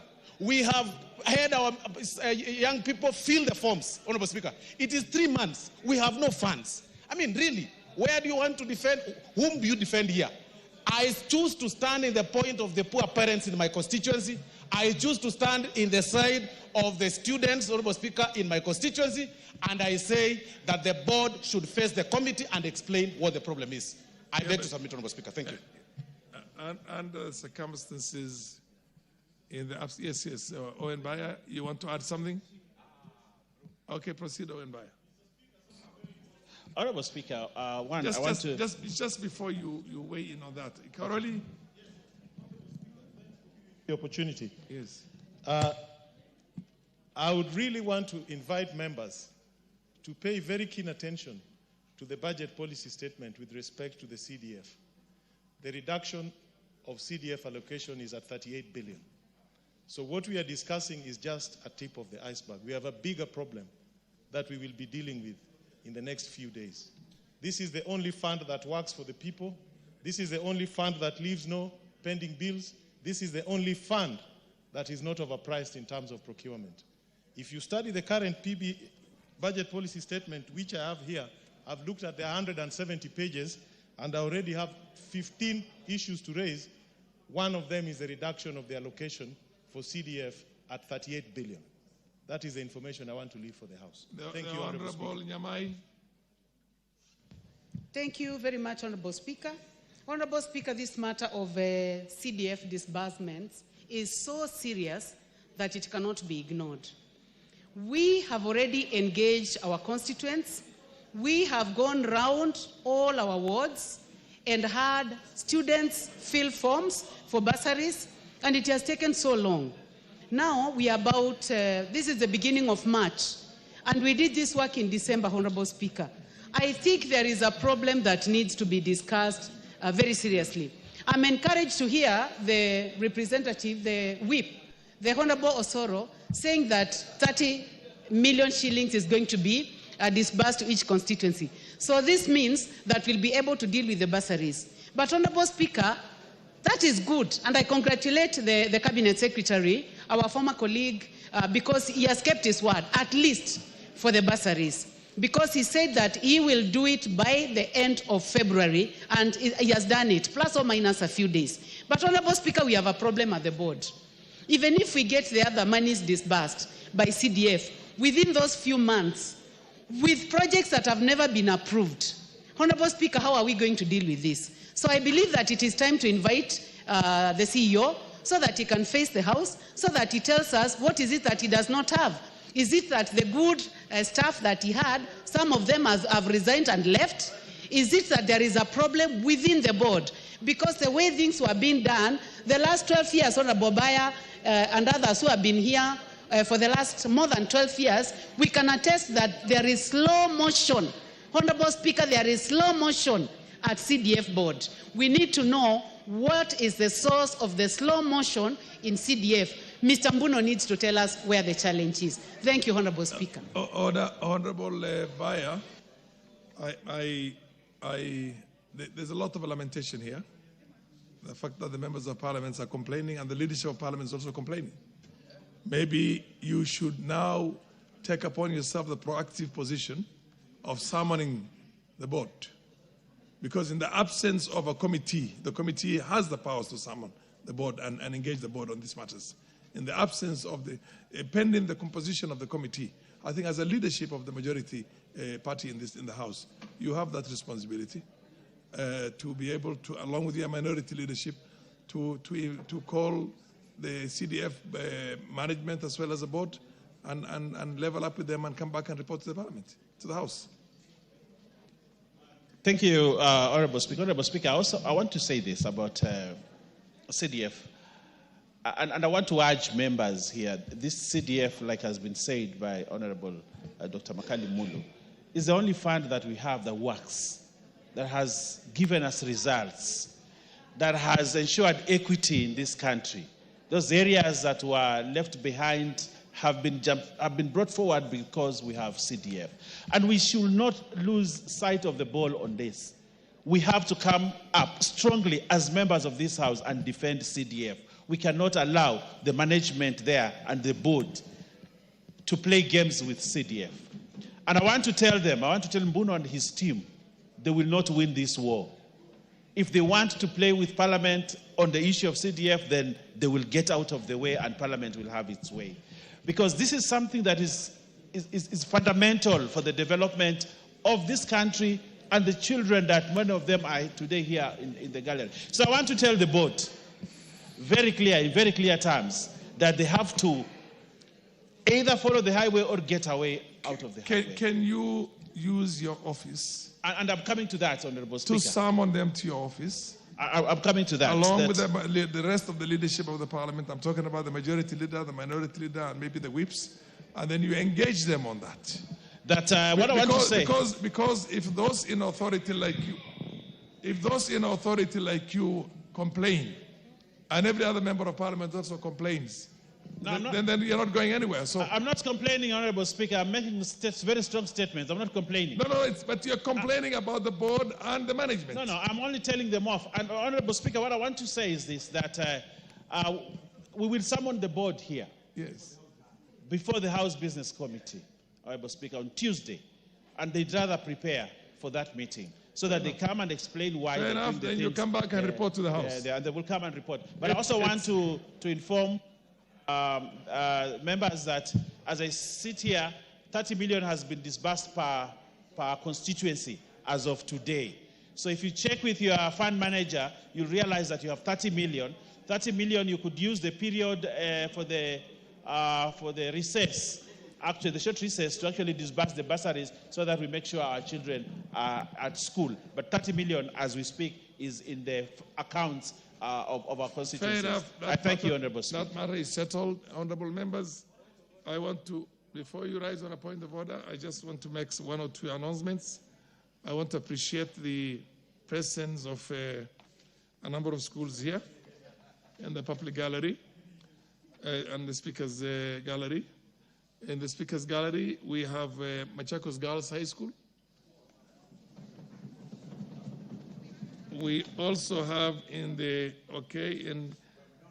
and in the public gallery, we have Nairobi Comprehensive School, which is from Embakasi West. In the public gallery, additionally, we have the University of Embu, Manyata constituency, and Mount Kenya University and Kigali University, Mount Kenya University and Mount Kenya University Kigali branch, Thika and Kiambu. I would give an opportunity to, is there anybody from Nairobi? From Machakos, I will give it to a member of parliament from Machakos who would want to say a word or two of encouragement to his own children. There's nobody from Machakos here. Then maybe Kitui would take, Miyamai, you want to say something, or Makali Mulu would say something? Makali, proceed. Yeah, proceed and encourage the children of Machakos. Thank you very much, Honorable Speaker. On behalf of my colleague, who is a member of parliament for where the school comes from, I really want to welcome our children to the Parliament of Kenya and tell them that they must have seen what we do. So we want to encourage them to work very hard so that when the time comes, some of them will be seated here to also serve the nation. I also want to wish them well in their studies, and they need to work as a team with their teachers, parents, and the students. So wish you well as you go back to Machakos. Please, please, please work hard. But Honorable Speaker, now that I've welcomed them to the Parliament, you know I'm the one who raised the issue of the CDF. One business at a time. Let's just finish the business of the... So, on behalf of all the members of Parliament from Mukambani, best wishes to the school. How about Nairobi? Any of the members of Nairobi to also give a word of encouragement to Nairobi Comprehensive School? Yes, Elachi Beatrice. Thank you, Mr. Speaker. Mr. Speaker, I also want to really encourage our students, our children, and to tell them that indeed education is an equalizer in your life. And that while you're here, when you look at us, you realize we are just one. But the most important thing is for you now in school, and especially the girls, even those of Machakos and of Nairobi. Take care of yourself. Remember, you just have one card, and that card is your book. That indeed, after that, you will see the fruits. So always learn that education will be your equalizer if indeed you take care of yourself and read smart. Yeah. Read smart. Be blessed. Machakos Girls High School and Nairobi Comprehensive School, you have had these words of encouragement from your members. Now we have University of Embu, Manyata. Is there any member from Embu here today? Or then I would give the opportunity to the MP for the Raqqa. MP for the Raqqa. You come from the same region. Give a word of encouragement to students from the University of Embu who are in the Speaker's Gallery. Thank you very much, gallery. Mr. Speaker. Mr. Speaker, the people of Embu are actually my neighbors. I come from Tharaka-Nithi County, which is just ahead of the great county of Embu. And I'm happy to hear that the students of Embu University are here. And I take this opportunity to welcome them into the house so that they can observe what we do here. First and foremost, they are actually possibly undergraduates.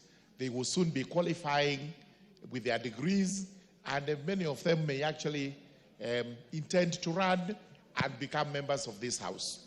Therefore, mine would be to encourage them to continue studying very hard, to ensure that they are disciplined and that they achieve that which they set out to achieve in life. The students of Embu, welcome, and when you go back, greet the students of Tharaka University, which is also a neighboring university with whom you compete in academics. Thank you so much. Now that that is done, Mount Kenya University, Kigali branch. I'm made to understand that the chief whip is actually an alumni of Mount Kenya University, Kigali branch. Proceed, Honorable Osoro, and give words of encouragement to your... Thank you very much, Honorable Speaker. Honorable Speaker, I am actually playing host to the Mount Kenya University School of Law, Kigali. And it is something that, Honorable Speaker, started like a dream. Last we visited the Mount Kenya University, Kigali, Honorable Speaker, with the chairman, Dr. Simon Gisharu. The School of Law had not started. And he carried me along with him as one of the speakers and as one of the people who should actually encourage the students to also register and join the Mount Kenya University School of Law in Kigali, Honorable Speaker. And that is why when they talked to me, Honorable Speaker, that they should be visiting Kenya and see how we operate and visit Parliament, Honorable Speaker, I indeed engaged the leadership of the House, including the clerk, for such permission to be granted, and it was indeed granted. And they are here for an educational trip to study the universities around Kenya and to look at the procedures, that the parliamentary procedures, legislative procedures, Honorable Speaker, that we practice in Kenya. I want to encourage them to study hard and work very hard in practice. I know it's a bit different in terms of the practice systems, both in Rwanda and Kenya, but there's a lot that one can learn in the Kenyan system, especially in the common law legal system that we practice here, Honorable Speaker, and I want to encourage them to work very hard. I thank you, Honorable Speaker. Fair enough. Honorable members. Yes, what is your point of order? Honorable Speaker, I thank you very much. From the outset, Honorable Speaker, allow me to state that we have our collective hearts go out to Malava constituency, where the interment process of our late colleague is ongoing. And we pray... Order, honorable members. Order, Honorable Baya Owen and Honorable Osoro. When a member rises on such a point of order, is usually raising issues that have something to do with committees, chairs of committees. We don't have ministers in here. In place of ministers, there's the leadership from the government side. Please pay attention when these things are being raised. Don't have your small kamakunjas. I thank you, Honorable Speaker, for that direction to the leadership of the House. So as I said, our hearts go out to family, friends, and relatives of our departed colleague whose remains are being interred today. We pray that God will provide the fortitude for the family and everybody else to bear. And for Malava constituency, we are with you, we pray for you. Honorable Speaker, for those who have cared to listen to me carefully the last 3 months, I have consistently raised a matter here that touches not just Nyando constituency, but many other constituencies represented in this House. Honorable Speaker, out of agitation of this House, the Speaker so directed the government to carry out a comprehensive appraisal of areas that qualify for hardship allowance and look into how the rest that deserve can be infused into the system, Honorable Speaker. The Honorable Makilap and the Honorable Raso, you both come from hardship areas. A matter on hardship areas is being raised.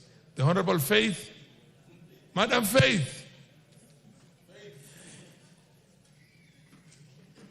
you can have your kamakunjis in the restaurants and other places, but not in the floor of the House. Thank you. The Honorable Ochieng, proceed.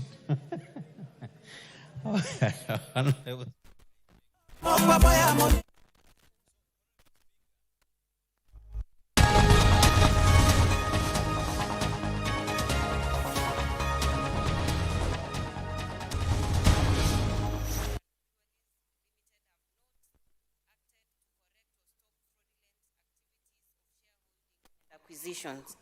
3, to deflect some of the backlash, Guinness PLC made a pledge to cede back most of the acquired shares to Kenyans in due course. 4, recent acquisition of the extra 15% in EABL is a fraud upon the people of Kenya, as the shares are being acquired for an onward transfer to a new buyer at a much higher value for the benefit of shareholders and to the detriment of Kenyan shareholders who will be denied the benefit of the higher price that Diageo will get from onward sale shortly.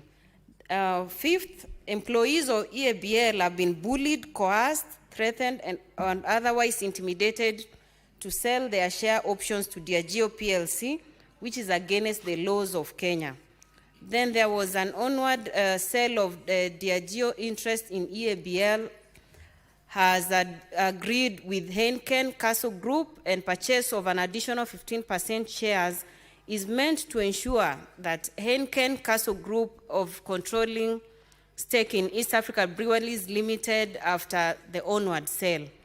The Kenya Breweries Limited, which was locally owned, possessed massive real estate in Kenya that comprised staff houses, staff complexes, godowns, and warehouses, factories, and other assets that had employed over 6,000 Kenyans. EABL has corruptly disposed most of its properties and repatriated the sale proceeds to Diageo PLC, and that EABL is now a mere shell of itself, employing a paltry 600 employees. And finally, the petitioner had made efforts to have this matter addressed to relevant authorities, of all which have been unsuccessful, and that this matter was not pending before any court of law or any constitutional body. And the petitioner therefore prayed that the Senate investigates with view to recommending amendments to the Capital Markets Authority Act to cushion the shareholders from future manipulation. The committee acknowledged the contribution by the petitioner, Capital Markets Authority, East Africa Breweries, and the Competition Authority and the Kenya Revenue Authority for their detailed submission to the committee, which made consideration of the petition a success. Further, the committee thanks the offices of the Speaker and the Clerk of the Senate for the support extended to the committee in execution of its mandate. I also appreciate members of the committee for their patience, sacrifice, and commitment to public service, which enable the committee complete the assigned task. To enable a judicious disposal of the petition, the committee conducted an investigation and engaged with all relevant institutions and persons of interest in addressing issues raised in the petition as follows. We had the petitioner, Capital Markets Authority, Competition Authority of Kenya, Kenya Revenue Authority, and the Kenya Breweries Limited. And the following are the submissions we drew as members of the committee. So following its consideration, the submission and evidence provided, the committee made the following. With respect to the 1997 EABL acquisition by Guinness PLC, EABL sought to raise Kenyan shillings 1.5 billion from existing shareholders through a rights issue. And at that time, The Guinness PLC held 25.06% of the ordinary shares of EABL and was the underwriter for the rights issue, and subsequently the shareholding of Guinness PLC increased from 46%, thereby making it the largest single shareholder in EABL. The other observation is, following an internal reorganization in 2000, Diageo Kenya, a subsidiary of the Diageo PLC, increased its shareholding in EABL to 50.03% through the consolidation of shares from Guinness Overseas Limited and Diageo Holdings Netherlands BV, with no change in beneficial ownership. C, in October 2022, Diageo PLC announced plans to raise its stake in EABL from 50.03% to 65%. The Capital Markets Authority approved this acquisition on January 23, 2023, which reduced local shareholding in EABL to 35%. The tender offer was oversubscribed, receiving requests for 143.52 million shares against the 118.39 million that were sought. The attractive offer included eligibility for an interim dividend of 3.5 Kenyan shillings per share. E, Diageo's acquisition of additional 14.97% stake did not classify as a merger under the Competition Act, since this did not change beneficial ownership. Diageo was already a majority shareholder. F, in Kenya's alcoholic beverage sector, where there are no statutory limits on foreign ownership, Diageo's increased to a 16% stake control without restrictions, and there being no evidence that Diageo Kenya intended to acquire shares of resale to Henken Castle Group or any other buyer. G, EABL has sold several assets as part of its realignment strategy. However, allegations that these sales were to finance operations remain unproven. The other observation was that the Competition Authority of Kenya received complaints regarding anti-competitive practices by KBL and EABL, holding 90%, necessitating stricter enforcement of penalties under Competition Act. I, EABL has unresolved task disputes with the Kenya Revenue Authority and at various stages, but there are no pending disputes involving Diageo PLC. The committee then recommends that, 1, the Capital Markets Authority to monitor compliance with the capital markets, that's public offers, listings, and disclosures under Regulations 2023, and within 6 months of tabling of this report, submit a report to the committee on the status of implementation and compliance with the said regulations. The second recommendation, Capital Markets Authority engages and sensitizes the public on the provisions of the regulations in 1 above and demonstrates the initiatives taken in this regard in the report to be submitted to the committee. 3, the Competition Authority of Kenya should enforce the pecuniary penalty outlined under Section 24(3) of the Competition Act of 2010 for abuse of dominant position to deter breach of competition rules and promote fair marketing practices for all players. Enforcement of the pecuniary penalty is likely to be more expedient and deterring repeated abuse of dominance. And finally, Competition Authority of Kenya, within 6 months of tabling of this report, submits a report to the Senate on reported cases of abuse of dominant position in the period between 2023-2024 and the respective measures and decisions taken by the authority to resolve the cases. Mr. Speaker, sir, it's now my pleasant duty and privilege on behalf of the committee to present this report of the Standing Committee on Trade, Industrialization and Tourism on its consideration of the petition by Mr. Rono Nicholas concerning fraudulent shareholding activities and illegal acquisition of East African Breweries Limited, Diageo PLC, signed by the Senate Standing Committee on Trade, Tourism and Industrialization Chair. Thank you. Who is seconding your motion? No, it has to be a member, right? Mr. Speaker, sir, allow me to request Senator Cherargei to second this report. Senator Cherargei Samson.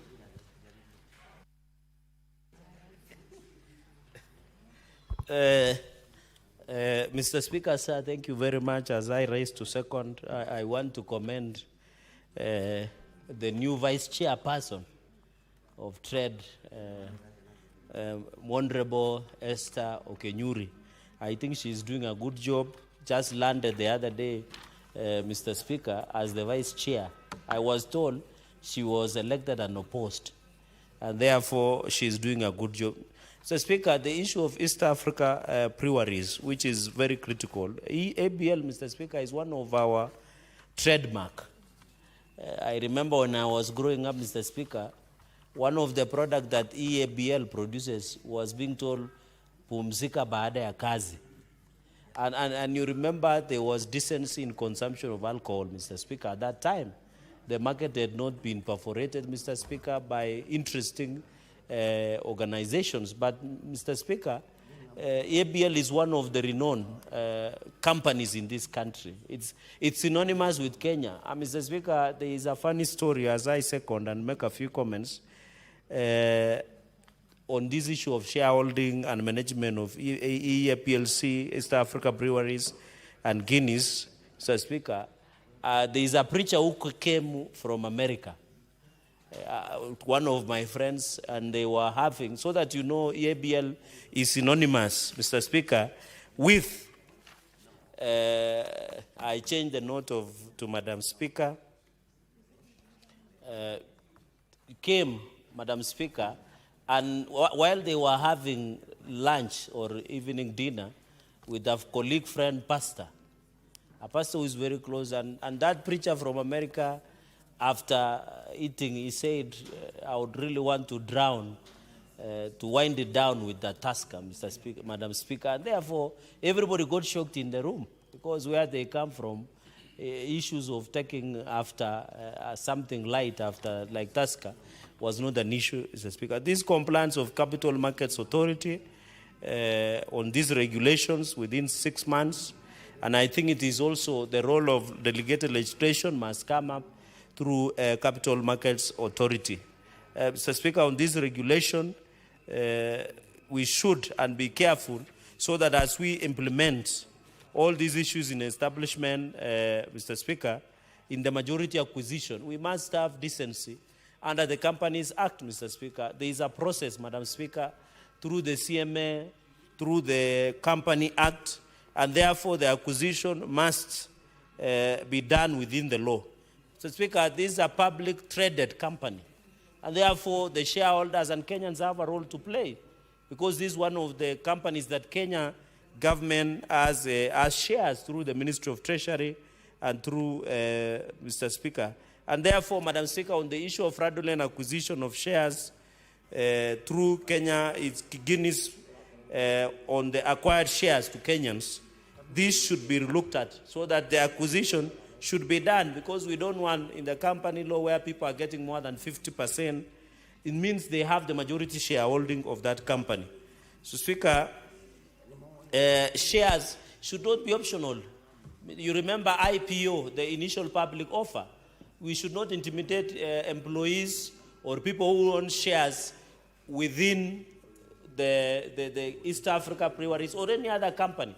You remember when Safaricom did public sales of the shares through initial public offer, IPO, Mr. Speaker, Madam Speaker, it should have been within the freedom and the will of the people, Madam Speaker. And even EABL, we want EABL to be functional. We want EABL to have the law so that they produce a more decent, safe drinking. Because now what has happened, Madam Speaker, is the alcohol market has been infiltrated. Even in my county, Nandi, for example, Madam Speaker, and even across the country, there is proliferation of illicit brew that is destroying the lives of many young people, Mr. Speaker. It is killing them in terms of health. Mr. Speaker, Madam Speaker, sorry, it is also making them sterile. They cannot give birth or they cannot procreate. And the role of the man is to protect, promote, and procreate, Madam Speaker. So you can imagine the future of this country is bleak, where you're having young men who are shooting blanks, Madam Speaker. They cannot procreate because the alcohol, the illicit brew that is being sold does not meet standard. And therefore, the reason we are questioning, and I want to thank committee with these recommendations, under Capital Markets Authority in terms of shareholding and sales of shares, that it should be run above board. Because we want East Africa Breweries Limited to produce a more affordable drinks for even the people who do not have money. The reason people consume changa, the reason people consume illicit brew, like for example in Nandi County, Madam Speaker, the people are bringing illicit, which is even destroying the health. Madam Speaker, those people who are consuming illicit brew, if you meet them in the morning, Madam Speaker, they have grown fat. Not because they have eaten food, but because the alcohol poison that is being sold in this country. And I know Muranga has become a victim of such where you come from. I know Muranga where my brother Senator Joe Newtu. And I want to advise him, as he even talks about the hills and criticize government on the issues of how the country should be run. He should also be pushing for the issues of getting safe and clean alcohol drink within even Muranga and across the country. So that, we don't need to have double standards. And I'm happy that he's talking about how shares should run, how the country should run. But he should not forget that many young people in Muranga and across the country are suffering because of consuming illicit brew that does not meet the safe and the standard that within Madam Speaker. So that we want East Africa to be run within the law, within the regulations, to produce affordable, I don't want to say cheap, affordable drink that cannot affect the health in terms of the functionality of the body and in terms of ensuring, Madam Speaker. So this acquisition, and I think the Capital Markets Authority should be in place. And Madam Speaker, I'm disappointed because all these organizations have been given power. Capital Markets Authority, there is what we call Competition Authority of Kenya, COFEC, which is Confederation of Protection of Consumers, Madam Speaker. We have left the Competition Authority and protection in terms of shares and running of our companies to big fish to take advantage of the situation. Madam Speaker, the issue of locally has employed over 6,000 Kenyans. Those include the employees, include also the distributors. And I remember, Madam Speaker, I saw the proprietor of the Deputy Majority Leader, the Senator of Nakuru, and she understands better how this business of selling alcohol and what have you in terms of distribution.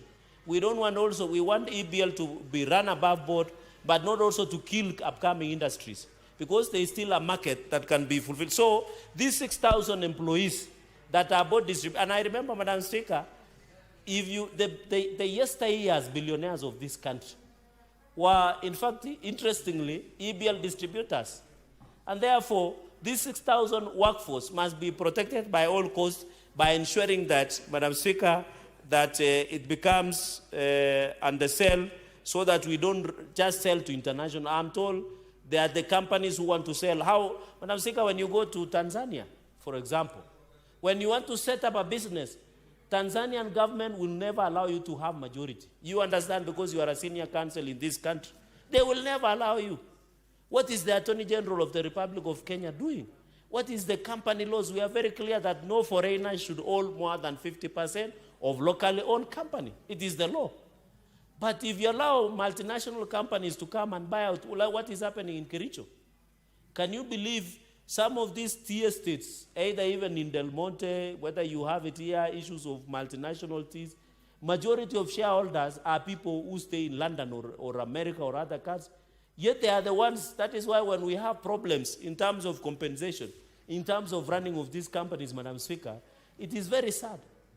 We might say Tanzania is weak in terms of economy, but they have protectionist mechanism. At West, Madam Speaker, sorry for using the local. I wanted to say free liberal market, amasoko uhuru. With your indulgence, Madam Speaker, understanding order number 1, we should not allow our companies to have what you call free market or soko uhuru. It will not be very good, Madam Speaker. And therefore, in terms of recommendation, because this is a very brief issue of the committee, and through Diego Kenya, there was also what we call, there was 2 companies that were acquiring the Guineas public traded, and therefore, which means these shares, Madam Speaker, must be followed the law. And I want to warn companies, this issue of insider trading, they must meet, and you know, CMA, Capital Markets Authority, is the regulatory body. What are they doing? This is their job. But I think our business in the Senate is to pass the law. The implementers must do their job so that we can have. And the reason some of us are pushing to ensure that East Africa Breweries Limited must be run above board. I have told you the reason. Most of our young people are dying because the alcohol that is being sold in market is alcohol that does not meet the standards of health, in terms of health, both of consumption and even the functionality of the human. And even I want to challenge the Trade Committee through the Vice Chair. Let's also invite EABL. You should form an inquiry, because I'm told they are selling assets. They are also doing contracting farming. You are aware, Madam Speaker, where they come to your farm and do contracting farming for you to produce barley, which is majorly used as part of processing of alcohol. So contract farming, we must be told that what EABL is doing. I have met farmers who feel that they were contracted by EABL to do barley, but after some time, their contract has never been honored, Madam Speaker, in going into the future. The issue of distribution and the issue of asset sale, we are aware EABL have sold a lot of assets, but this is a public traded company. They should be accountable that how many assets are, like Kenya Railways, for example. I was here the other day, Madam Speaker, on the issue of Kenya Railways. Kenya Railways is a public company, but the MD and management of Kenya Railways are running it like a personal property, where they are leasing property in the major towns, where they are leasing things of Kenya Railways, because advantage of Kenya Railways, Madam Speaker, they have a lot of land. So these publicly traded companies must be held accountable. They cannot, and even under the principle of company law, it can reach a position where we are lifting the veil. I know you understand that principle. Even as I wish Senator Roba and other Muslims all the best during this month of Ramadan, Madam Speaker, as I wish Senator Party Leader of UDM, Senator Ali Roba, Captain, His Excellency, all the best, and other Muslims across the country, Ramadan and Holy Month of Ramadan, we must lift the veil. There is a principle in law, and you and me understand very well, that, and of course, our lecturers, SDC, Kishangi, understands this, that we must lift the veil to know what is this piece. And that is why I destroy the economy, Madam Speaker. Because the moment you don't lift the veil, you never know the insider trading and corruption and bad governance within the companies that you. And this is one of the reasons, and Senator Mongatana will tell you, the governance, corporate governance running of companies is a bigger challenge going into the future.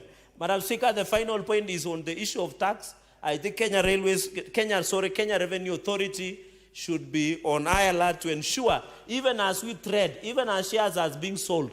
Madam Speaker, you are aware, and the members of Finance Committee are here. We are told the budget of Kenya, and we are doing budget policy statement, is 4.2 trillion. I'm told KRA is projecting to collect like almost 3 trillion in terms of on-source revenue. Not on-source, but the taxes. The public debt, Madam Speaker, is more than 10.5 trillion Kenya shillings. We are paying 1.something trillion. It means Kenya in the financial year of 2025-2026 will have a deficit budget. So we cannot allow such companies to get away in terms of share trading without taxes being paid to KRA so that we can have revenue. You can see the government has a lot of pressure to develop the country. Where I come from, Madam Speaker, and I want to thank His Excellency the President, on Thursday we were launching Koitalel Samoei University in Nandi Hills town. The reason it was delayed is because lack of funding, Madam Speaker. where we are constructing to a university called Koitalel Samoei University, one of our legends in Nandi and across the Kalenjin community. And he was also a freedom fighter, the Koitalel Samoei.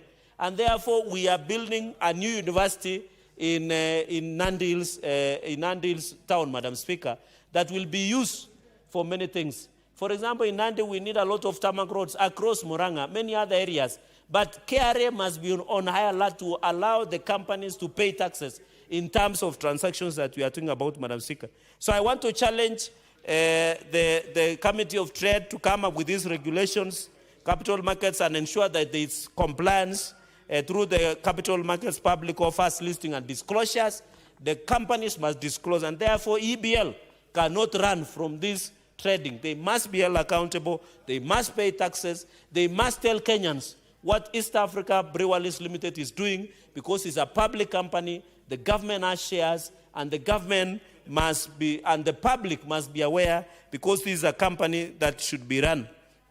Madam Speaker, even these 6 months, they should ensure that there are measures to be taken, and therefore I challenge Capital Markets Authority to take charge. I also challenge the Competition Authority of Kenya should ensure that there is fair competition and fair market practices within this sector and any other companies who might want to do trading in the country. Madam Speaker, it is a pleasure to second this motion that was brought, that was done by Nicholas Rono, that the petition that came, and I want to thank the committee, membership of the committee, the old and the new membership. I saw the former chair, he was here, and I would really have wanted to hear his thoughts, because largely most of this work was found by the previous trade committee. With all those many remarks, Madam Speaker, which are very many, I don't want to say it a tradition of Kenya, few remarks, I beg to second, and I thank you. Thank you, Honorable Senators. Honorable Senators, I propose the question that the Senate adopts the report of the Standing Committee on Trade, Industrialization and Tourism on a petition to the Senate regarding alleged fraudulent dealings at Diageo PLC, East African Breweries Limited, Kenya Breweries, and UDV Kenya Limited, laid on the table of the Senate on Thursday, 5th December 2024. I will now call upon Senator Danson Buya Mungatana to contribute to this motion.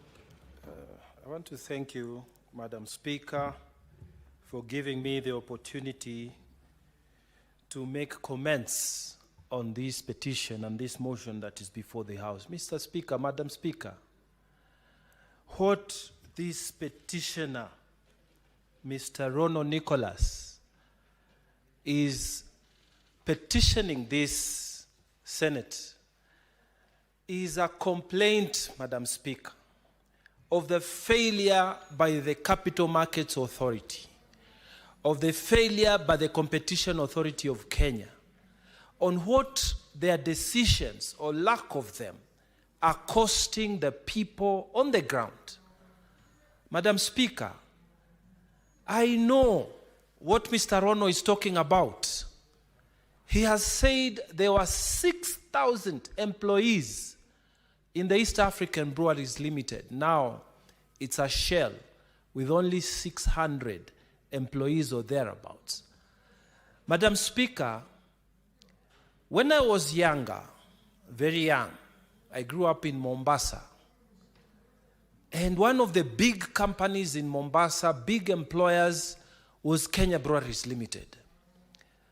Madam Speaker, when we were growing up, my father even left the government to come and work in the medical department of Kenya Breweries Limited. So I know when I say that Kenya Breweries Limited was a big employer, a beacon of light in the economy of Mombasa.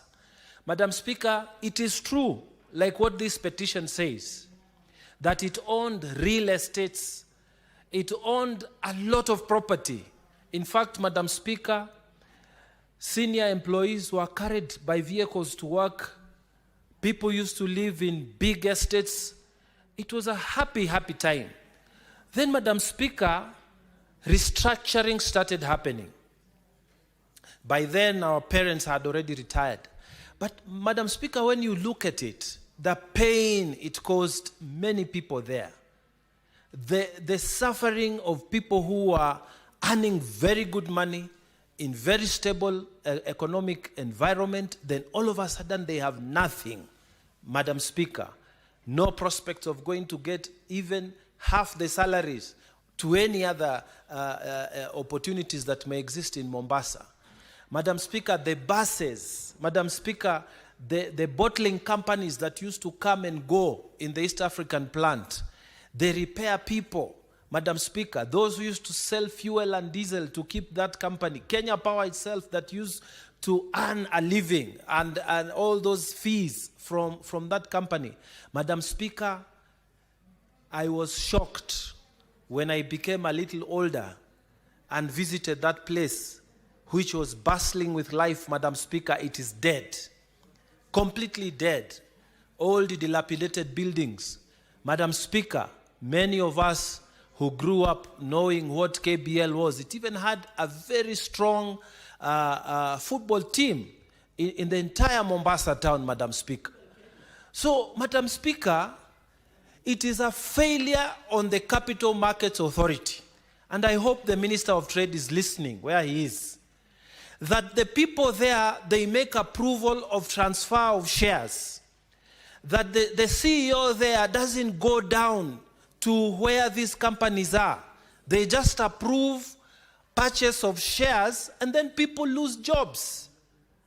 Those who are trading with KBL, they lost jobs. The business people who are sustaining life and limb, they lost all those business opportunities.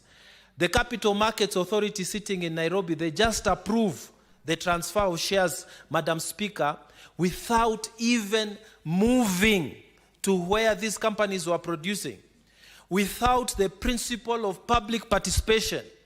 Madam Speaker, I entirely agree that we need to look at this law again.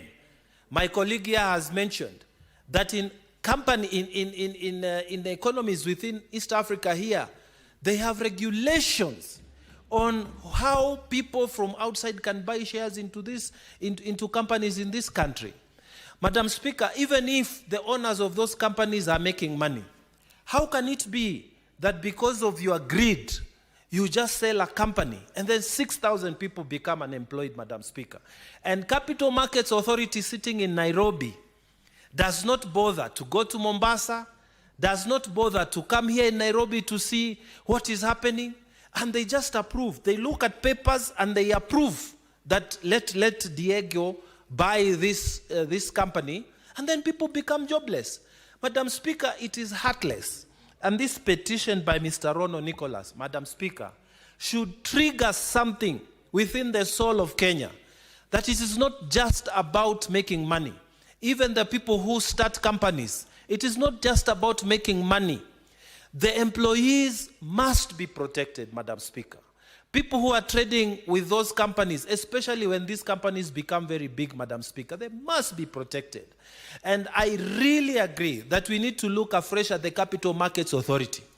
The CEO who is sitting there, those people who approved the killing of industry within Kenya, they are looking at papers and approving shares in Nairobi. Shame on you for creating poverty amongst families as people become millionaires and they take golden parachutes and they go home. Madam Speaker, I firmly agree that we need to look at the Capital Markets Authority Act and act on it so that we can protect the small people who are making a living out of these companies that are traded and shares are changed, and then effectively companies are killed. Madam Speaker, another major recommendation is about the Competition Authority of Kenya. Madam Speaker, I've had the fortune of serving at the Regional Authority on Competition Matters. I have served as a commissioner for 6 years in COMESA Competition Commission. This is the equivalent of COMESA competition. This is the equivalent of the Competition Authority of Kenya at the regional level. And Madam Speaker, I am shocked that the Competition Authority of Kenya has received complaints on abuse of dominant position in the market, and they have done nothing. Madam Speaker, according to this report, the Competition Authority of Kenya, they have received reports of abuse of dominant position by the East African Breweries Limited. And yet, they have done nothing about it.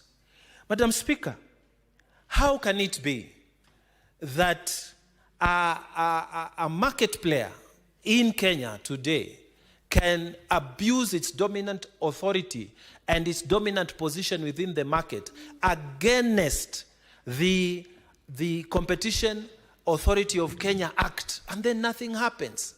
Madam Speaker, what this Mr. Rono, the petitioner, is saying, he's saying that something is seriously very wrong, even in the Competition Authority of Kenya. Madam Speaker, abuse of dominant position is, in simple terms, you have a controlling or substantive share of the market within a country or within a region. And then you use your position to exercise your power and promote anti-competitive behavior within the market. What does that mean? Because you have the dominant position, you go and force people that if you're going to be trading with us, you must buy only our products. You're not going to buy another product. So distributors are tied up. This is called tying up agreements. So you tie up those people. Sometimes you abuse your dominant position by knowing that you have the money, you have the market share, you have the dominant position within the market share of the country or of the region. And so what do? You kill competition by doing something called predatory pricing. You do very small prices, not because of anything good, not because you want to help the market grow, but you do underpricing so that you can kill any competition. And Madam Speaker, EABL has been accused in this petition that they have abused their dominant position. They have underpriced. They have done tying agreements to make distributors only sell what they want. They have done criminal activities in the market in Kenya today. And Mr. Speaker, Madam Speaker, the Competition Authority of Kenya is here, seated there. And when you look at this recommendation, they are saying, Competition Authority of Kenya, this is number D, within 6 months of the tabling of this report, submit a report to the Senate on the reported cases of abuse of dominance from 2023 to 2024 and the respective measures and decisions taken by the authority to resolve those cases. What is this, Mr. Rono, the petitioner, saying? He is saying that the Competition Authority of Kenya is sitting down, it's not doing its job, it's sleeping on its job. That a petitioner has to come to the Trade Committee of the Senate to make the Competition Authority of Kenya do its job. Madam Speaker, this is saying that that authority as of now, and the CEO, I hope you are listening to me, and if you are not listening to me, wake up. I hope the PS will come and talk to you. You need to wake up. A Kenyan doesn't need to come to the Senate to make you do your work. What does it mean, Madam Speaker? It means these people have complained there and those people have done nothing. Madam Speaker, this petition and the recommendation of the Senate is an indictment on the Capital Markets Authority and its operations, how you can kill local industry and feel nothing about it. And it's an indictment on the Competition Authority of Kenya, how abuse of dominant position is happening in Kenya and you are doing nothing. That a petitioner has to move the Senate for you to do anything. And you are given 6 months to report. Madam Speaker, I would have gone further in my recommendation that the CEO who is sitting there at the Capital Markets Authority and the CEO sitting in the Competition Authority of Kenya, these two guys plus their boards, they must be investigated. And the minister who is listening to me today, can you do something about the board? Because I know the Competition Authority of Kenya has a board, the Capital Markets Authority has a board. Those people, if Kenya government has shares and has directors there, they must be reconstituted. A petitioner cannot come to the Senate to make you do your work. It means you people don't want to do the work, or you are in compromised positions. And it is a shame, Madam Speaker, because what are we talking about? In real terms, 6,000 people have been sent home when they shouldn't have been sent home. If someone had sat down to say, wait a minute, what does the transfer of these shares mean? And Madam Speaker, the worst thing is they're transferring these shares to a company that is not Kenyan. It's an expatriate company. This company, this brewery company that is taking over all these shares, it's a South African company. And we are not saying we cannot trade, but you cannot acquire majority shares and then you start making decisions that are killing the economy of Kenya, Madam Speaker. Decisions that are having such negative impact on our people and the economy of this country. And CMA is just there, seated, and you approve. And Competition Authority of Kenya is just there, seated, not taking action against abuse of dominant position. Madam Speaker, I pray that this report will be implemented to the letter, and I pray that action will be taken. And I pray that in furtherance of this report, that there will be a requirement of the minister, the PS, those people who are in the Ministry of Trade to take action to protect our people. You know, someone is just sitting, is looking at their company. They have seen they are making money. They have seen the sales are doing well, and then they see they are being told to go home.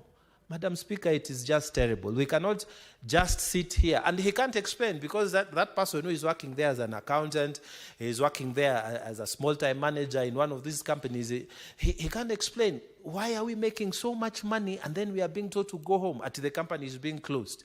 Madam Speaker, we need to take these authorities that have been given the mandate to help create jobs, to help manage the economy, to take them to task. And these people, they must be punished, Madam Speaker.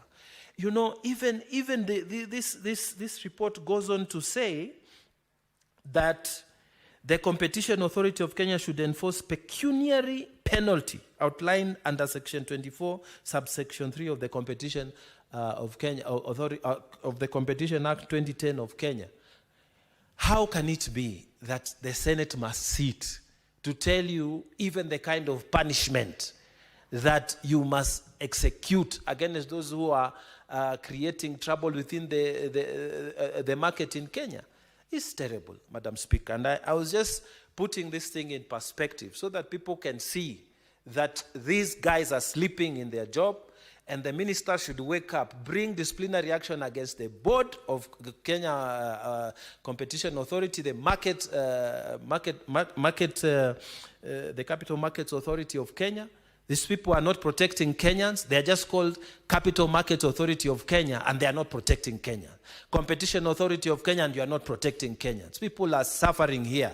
And those small people cannot understand. Kumbe, it is these approvals of transfer of shares that have done things they cannot even fathom. Because then they know they are just being paid this 50, 30, 100,000 and taking care of their families. Madam Speaker, let us be patriotic about our country. Let us, let us grow this economy. Let us not put people in charge of Capital Market Authority who are killing economies. Why should you approve selling of shares just to kill people's jobs? Why can't you be, conscientious enough just to visit and see what does it mean? Why can't you carry public participation so that people can see that you are listening to them and you hear it from the ground, not just the owners of the company. After all, the company is not just the owners, it's not just the directors. There are workers who are involved. There's management which is involved. Why didn't the Capital Market Authority make it its business to go down before approving these transfers, of shares? Why didn't it just go down to see who is going to be affected? Why not do public participation?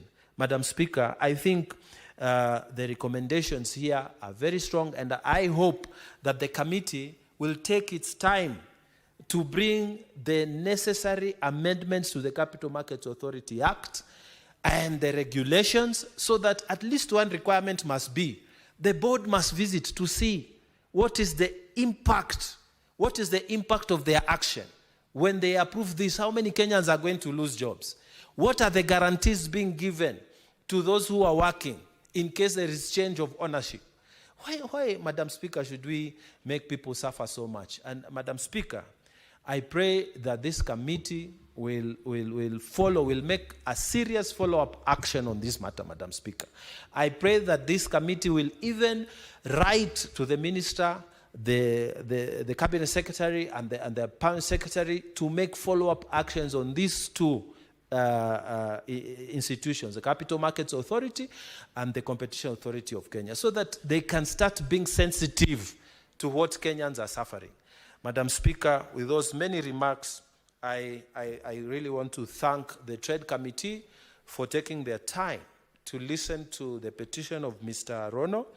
And I really want to congratulate Mr. Rono Nicholas, who has taken his time to bring to the minds of Kenya what is happening inside the markets in this country, and the dirt that is going on, and the oppression of the common people who are doing these jobs in these companies around Kenya. Madam Speaker, I support this report of the committee. Thank you.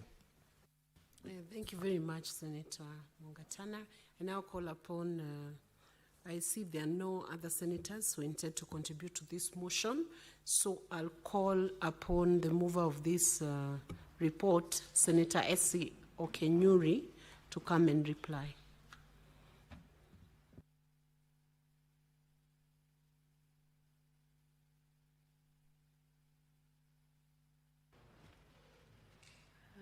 Thank you, Madam Speaker.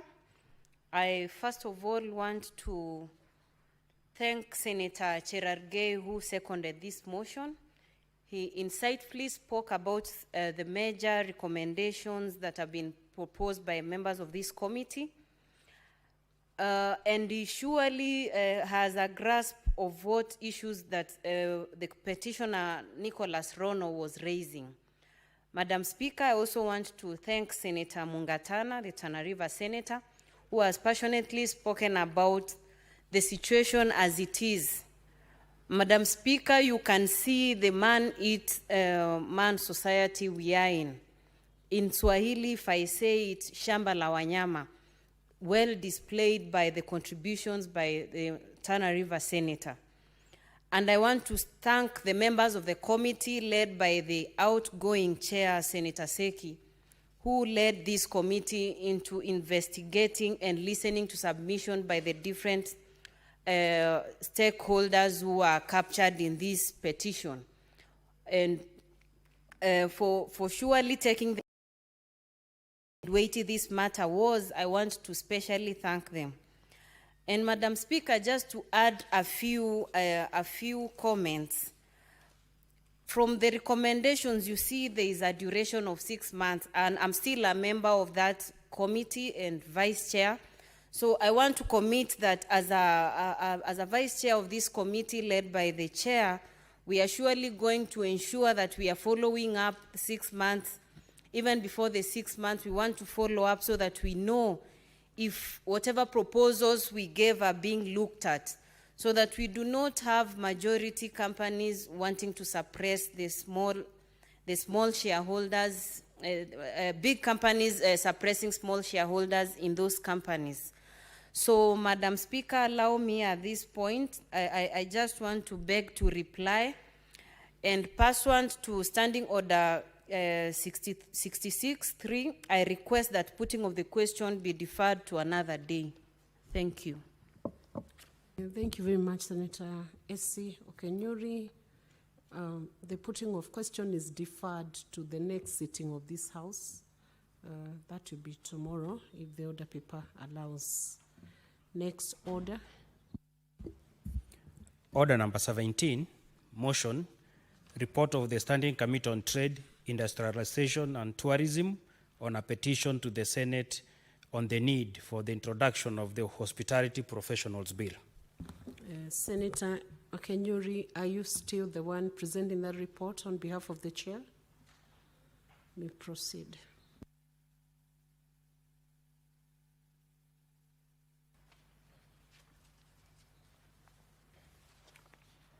Thank you, Madam Speaker. I therefore move that the Senate adopts the report of the Standing Committee on Trade, Industrialization and Tourism on a petition to the Senate on the need for the introduction of the Hospitality Professionals Bill laid on the table of the Senate on Thursday, 5th of December, 2024. And I wish to request that Senator Mungatana seconds. Senator Mungatana. Thank you, Madam Speaker. Madam Speaker,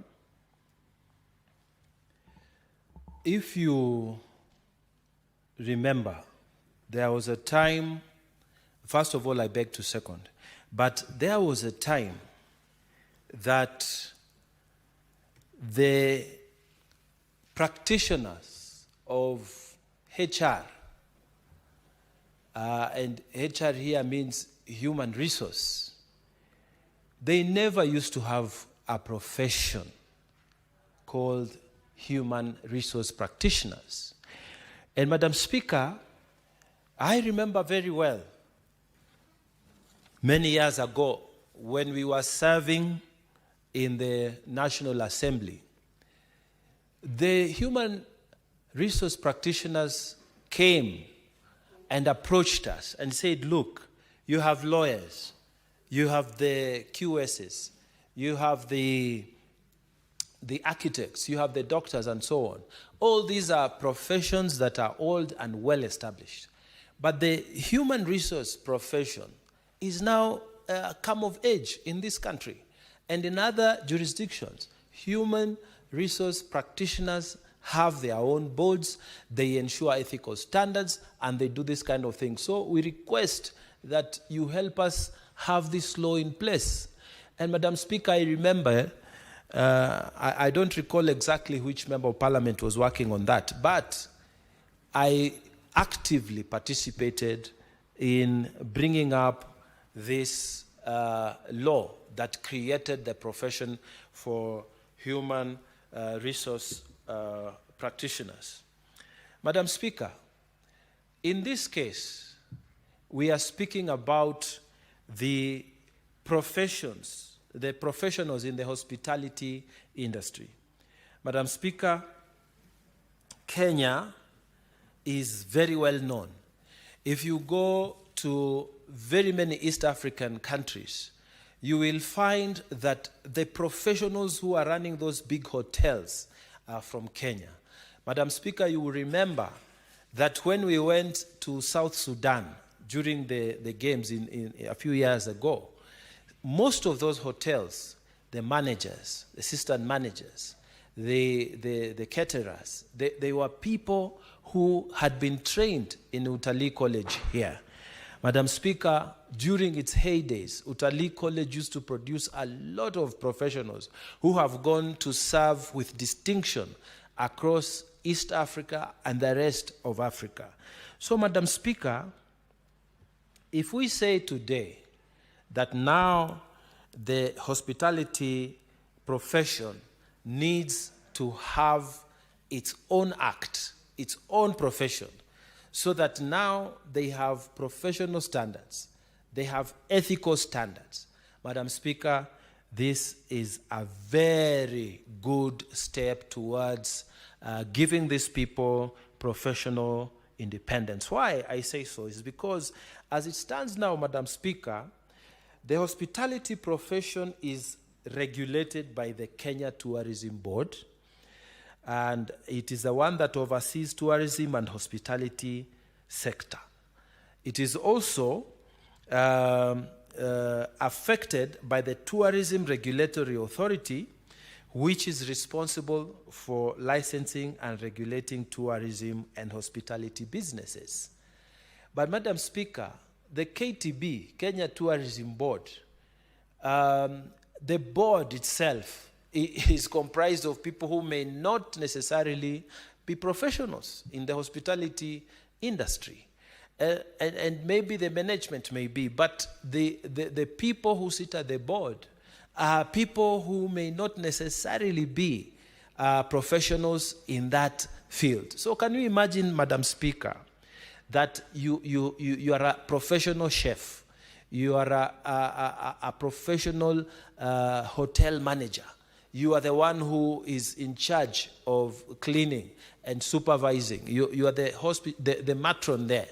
Madam Speaker, can you imagine, as a profession, you've been a chef for the last 30 years, and the person who is regulating your career, your profession, is a person who may have been never associated with that profession, but because they are a member of the Kenya Tourism Board, they are the ones who are controlling you. Madam Speaker, that is not a state of affairs that must be encouraged or continue to be encouraged.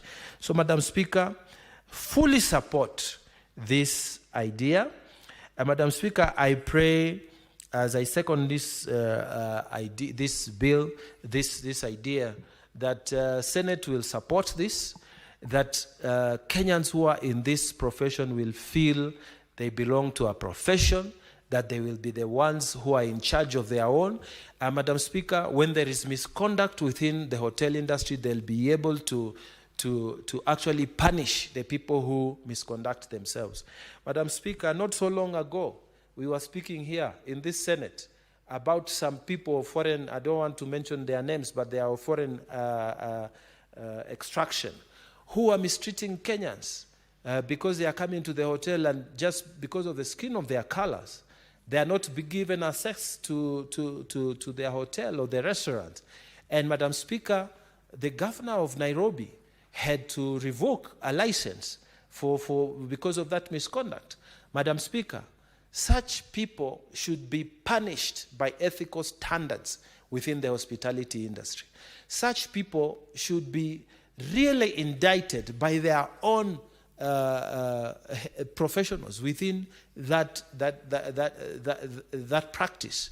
So, Madam Speaker, I think it is not even in the place of a governor to come and bring discipline to the hospitality industry. I think the hospitality industry can self-regulate, just like the legal profession, just like the people in media, just like the people in medicine, and so on. So, Madam Speaker, I think this is a very good step towards professionalizing hospitality industry.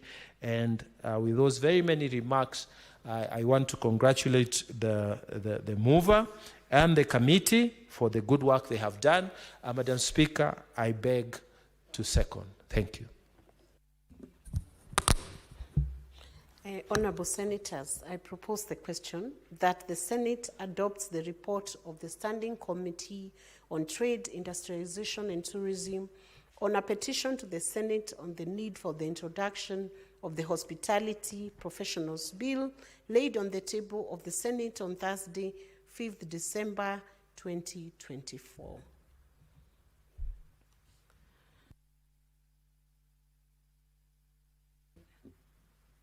Senators intending to contribute to these motions. Senator Karen Nyamo.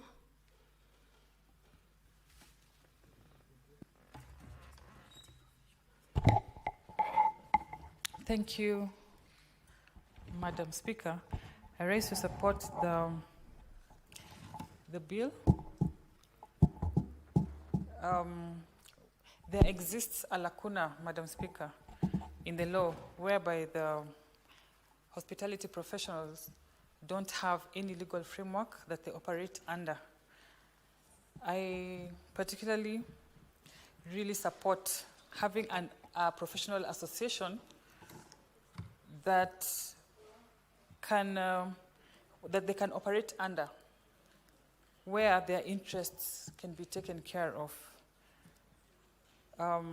It is actually very interesting that all this time they have been operating without a an association, given the fact that they really contribute significantly to our economy and to the GDP in the country. Madam Speaker, this legislative proposal is an excellent one in my view, and I support. With those few words, I support, Madam Speaker. Thank you, Senator Nyamo.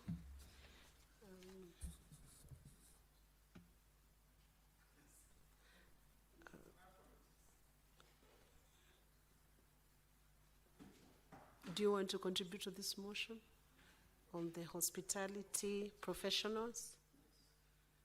You may proceed, Senator Dan Manzo. Thank you, Madam Speaker. Madam Speaker, this is resulting out of a petition, and hospitality is a very key in our foreign exchange into our country. And that has to be organized in such a way that at all material times, visitors from other countries feel free to come to our country.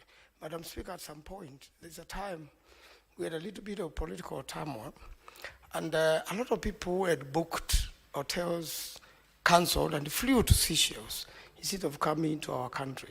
And therefore, owing to the petition, then that will end up into a bill, and we'll be able to put a framework whereby at all material times we vitiate factors which make sure that people do not visit our country. And therefore, we have to maximize on how hospitality is run in the country so that there is fair competition and that at all material times visitors feel welcome to our country so that we can continue earning foreign exchange and our country as a destination becomes more and more popular.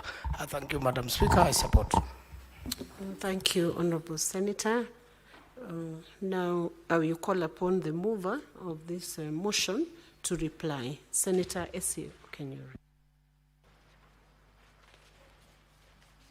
Thank you, Madam Speaker.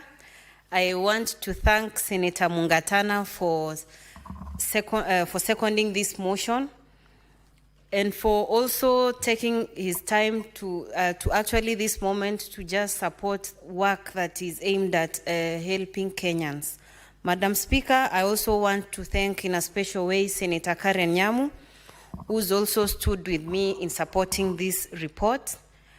And finally, thank Senator Maanzo for also supporting this report. Madam Speaker, I wish to actually also comment briefly by saying that when the petitioner actually came to the committee with this proposal, we actually saw a good opportunity to actually help them have a legislative proposal that is actually going to assist, because we very well know that the hospitality industry is very critical in this country.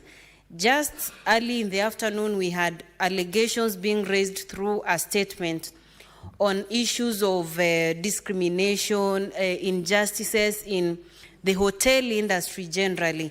So, Madam Speaker, maybe had we had such a legislative proposal, most of these issues would have actually been tackled and highlighted under it. Professionals in this area will also be safe to operate because different professionals in this country have their associations under which they also belong. So let the hospitality professionals not be the only ones who are not actually falling in place so that they miss out on issues to do with licensing, training, education, and just having frameworks that will ensure they are operating in a manner that suits them and the public, Madam Speaker. So, Madam Speaker, I beg to reply. And at this point, pursuant to Standing Order 66.3, I request that putting of the question be deferred to another day. Thank you. Thank you, Senator Okenyuri. The putting of question is deferred to the next sitting of Senate. I will now reorganize the order paper and request the clerk to call out order number 14. Order number 14, motion, report of the Standing Committee on Agriculture, Livestock and Fisheries on a petition to the Senate regarding the catastrophic maize diseases that farmers in Bomet County have endured for the last 12 years.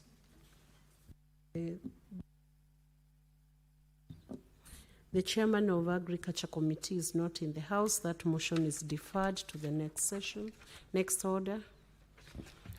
Order number 15, motion, report of the Standing Committee on Agriculture, Livestock and Fisheries on a petition to the Senate regarding graft investigation by the Ethics and Anti-Corruption Commission on the West Kano irrigation scheme.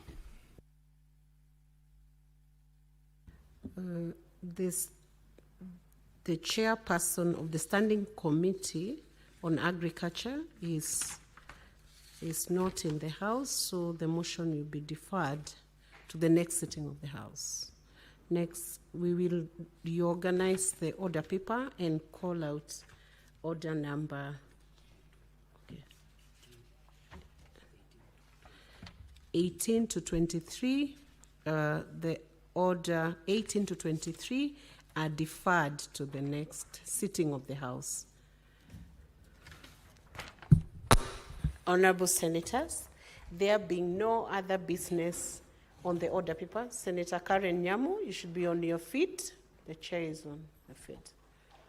Honorable Senators, there being no other business on the order paper, the Senate stands adjourned until tomorrow, Wednesday, 5th March 2025 at 9:30 a.m. Thank you.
Go ahead.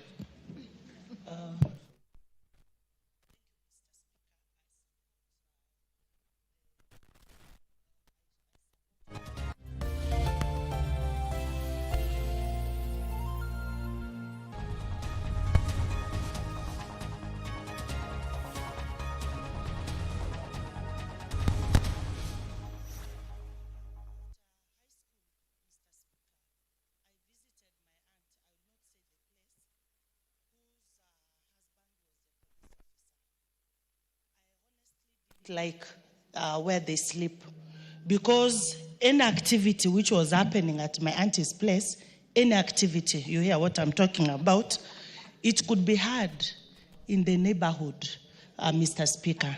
You have the children, yeah, the kids are sleeping in that house, then in the morning they're asking... Honorable Bayer,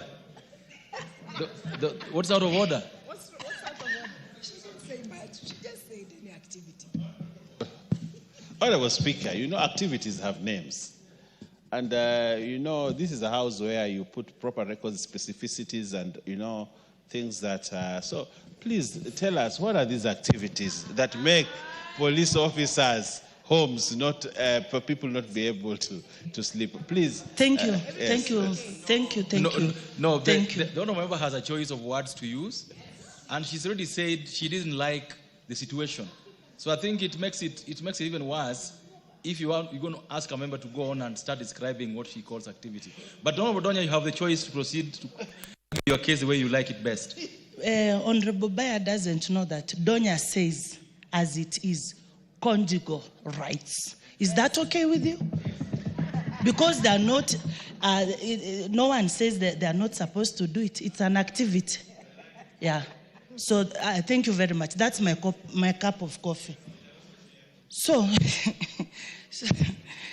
today, anyway, Mr. Speaker, you can imagine kids are The member walking to the chair. That is not your place to walk in because there's a member speaking. You should never be between a member and the speaker. Would you please just go back and walk behind her? Or bend. Thank you. But it's like he's seated. Thank you, Mr. Speaker. You know, I was explaining that children are like a magnet. They tap everything. Why are you interrupting when I'm putting a very good message for our police officers? Now, Mr. Speaker, if we could even improve where they stay. We have the affordable housing. If we pass this over to the police officers, because, Mr. Speaker, you can imagine a police officer whose maybe wife is in the village, you are staying with a police officer whose wife is with them, and their atmosphere is not pleasing. That in itself, because we are talking of psychology and mental, that in itself, Mr. Speaker, is total torture, or someone who has been divorced. Another part, when they die, you will find that they've been sent about 50 police officers to come and send off their colleague. But they even don't have a good contribution to make to the family. That dictates how horrible, how they wallow in abject poverty, Mr. Speaker. I even wanted to be a police officer, by the way, when I was in class 7, before I realized my dream of becoming a journalist. Until that time I visited my aunt, I said, no, I don't think if I can cope up. So we are really sorry for their state, but we thank Honorable Masara for this motion, and I hope, Bill, this time round something will be done. Let us not speak, we debate, but we have some news like in 2 months' time or the next budget. Parliament has allocated this and this amount of money for this activity. People will applaud what we are doing. We only don't talk, but we also actualize our moves. Thank you, Mr. Speaker. No, there's nothing. Don't know what Tiende, you are senior, you know the rules. She's just completed her contribution. There's nothing out of order. Okay, go ahead.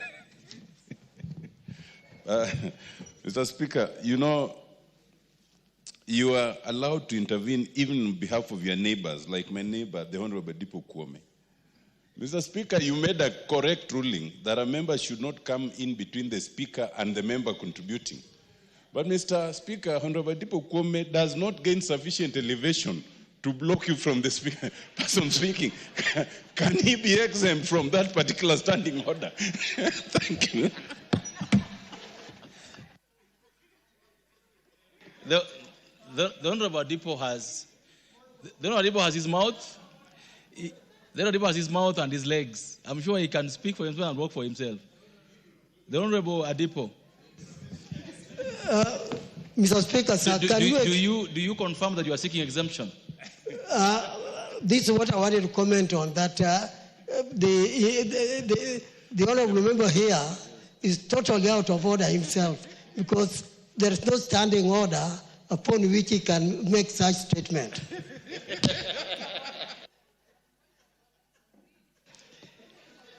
The member for Kisi, what the Honorable?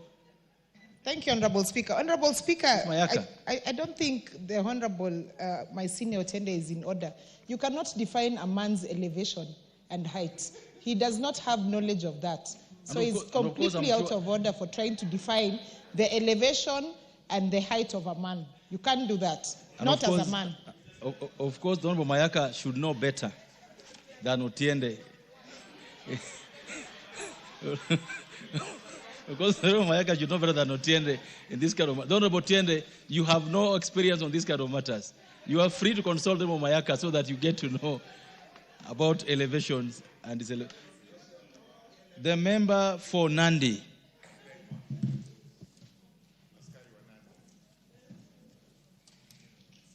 Thank you, Honorable Speaker, for giving me an opportunity to support this amendment to this bill, and I appreciate the Honorable Member, Honorable Masara, for having gone through this bill and having been able to accurately flag the inadequacies that are in this bill. Honorable Speaker, the mental health has been an issue that all of us are concerned about. We have been concerned for a very long time, and I am glad that we are finally making the right decisions and actually doing what needs to be done for us to be able to sort it out. Honorable Speaker, the fact that this one has been anchored in law with the hope that the honorable members of this House are going to pass this amendment to this bill, we are then going to have a structured way and manner that we are going to deal with mental health issues, especially in the police force. And Honorable Speaker, we must also appreciate the kind of work that the police force does in this country. It does the job that all of us cannot do. They handle the cases and the situations that all of us do not have the capacity to actually handle. And it is only fair that we have or we give them a platform where they can be able to deal with the issues and the things that they have had to deal with, the things that are very difficult and hard, Honorable Speaker. Members have spoken to the kind of situations that the police are called to sort, issues to do with dead bodies, issues to do with rotten bodies, issues to do with domestic violence, issues to do with robbery, very obscene situations, Honorable Speaker, and these people are able to handle them. And I'm happy today, Honorable Speaker, that we are going to put this in law, and we want to ask the people who are tasked with the responsibility of doing the implementation. Because, Honorable Speaker, it is one thing to have a very progressive provision in terms of how to sort out a situation. It is another thing also to have the implementing authorities do exactly that, then we can be able to reap or be able to get the results that we desire. Honorable Speaker, it must also be noted that every 100 shillings invested on the well-being of an employee will be able to give that particular institution a profit, so to speak, Honorable Speaker, of not less than between 300 shillings and 500 shillings, Honorable Speaker. And this can never be an investment in vain, Honorable Speaker. Again, Honorable Speaker, we must be able to relate the mental health of an institution and its employees, or the employees of an institution, and the output, Honorable Speaker. When you go to an institution, Honorable Speaker, or a business that pays attention to the mental wellness of their employees, they have a very low desertion rates, Honorable Speaker. The productivity in that particular institution or business, Honorable Speaker, is very high because they are paying attention to the mental wellness of their people. Honorable Speaker, I stand here today a very sad person because last night it came to my attention that more than 4 employees of an institution, a very good institution in this country, are actually in a rehabilitation center. Why? Because the working conditions in that entity are wanting. And Honorable Speaker, allow me to shame the management of that institution, which is actually KCC, that how do you sit as a management? How do you sit as a leadership and watch your employees, all of them, Honorable Speaker, and they end up in a rehabilitation center because of mental issues, because of the difficulties of their working environment? So, Honorable Speaker, this is despicable, and we must all rise up to the occasion that if we have a leadership position, we must endeavor to make sure that the working environment, Honorable Speaker, is safe and it can ensure that we have productivity. And Honorable Speaker, this matter must be taken seriously, because if we don't pay attention to this, we will be needed to build more rehabilitation centers. And I agree and I support, Honorable Speaker, the notion that we better prevent it than be able to cure it, because first, we do not have the capacity or adequate capacity to be able to cure mental illness, Honorable Speaker. So it is better for us to do prevention, and I think this bill coming to this House today is a very good indicator that we are now walking the talk of we have to deal with mental issues, Honorable Speaker. So I support this particular amendment on mental health, and I support also the amendment that has been made to the Commission and its functions, Honorable Speaker, so that they have more functions, so that they can be able to sort out more problems that are facing our police forces. Others, Honorable Speaker, we appreciate the kind of work that the disciplined forces in this country do. We really appreciate them for it. Probably we've not been able to show the appreciation, Honorable Speaker, with material things, but they should know that we actually appreciate it. And going into the future, Honorable Speaker, we must be able to ensure that they feel appreciated even with material things as they handle this very tough job that they have as policemen, Honorable Speaker. I support this amendment and I urge the Honorable House to be able to support it as well. Thank you. Correct. Member for Narok North. Member for Narok North, you want to speak on this matter? The Honorable Pareyo, you request to speak on this matter. Thank you, Mr. Speaker, for giving me this opportunity to support this amendment by Honorable Peter Musara. Police are a very important unit in this country. And the work they do, I think it's the work that we all need to appreciate. And we need to look into their salaries. Because there is no way we can support them if we don't give them money that is enough to take care of their families. When you look at the police that are taking care of the banks, when exams are there, they are the first people to be there. But this situation they live in, Mr. Speaker, have changed them and reduced them to beggars. These days, when you see a policeman, you start preparing your handbag because he always talk of nja, nja, nja everywhere. Because they are forced to say so because of the conditions they live in. Look at the houses they live. Just take a day to go to the line, they call it a line, where they live. These people have no bathrooms, they have no toilets. So you look at them and sympathize with them. So as Kenyans, we really need to take care of our police and those that are taking care of us in terms of security. Because they are all of them suffering.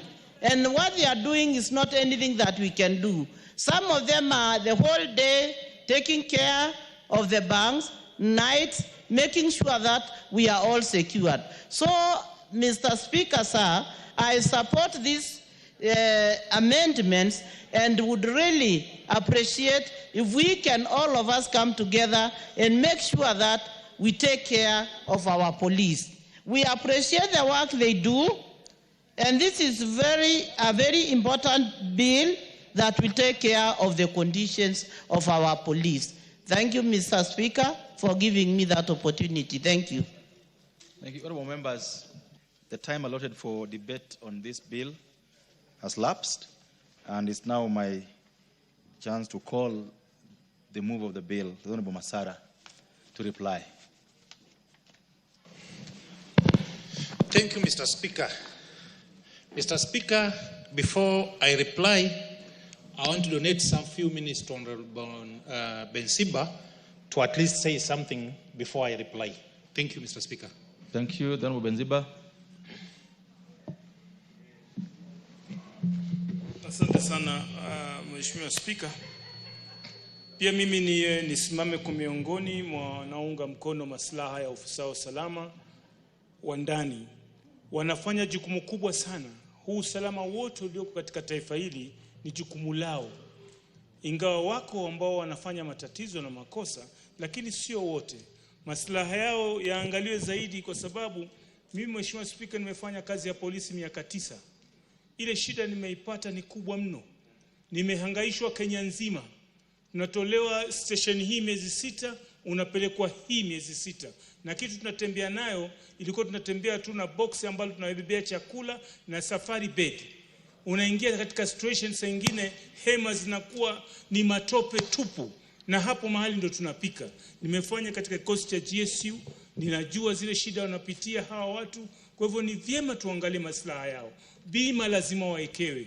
Wanakwenda kule, wanapata ulemavu, wanarudi majumbani mwao, wanakaa wanateseka familia zao, watoto wao hawasomi vizuri, wanahamishwa hapa na pale.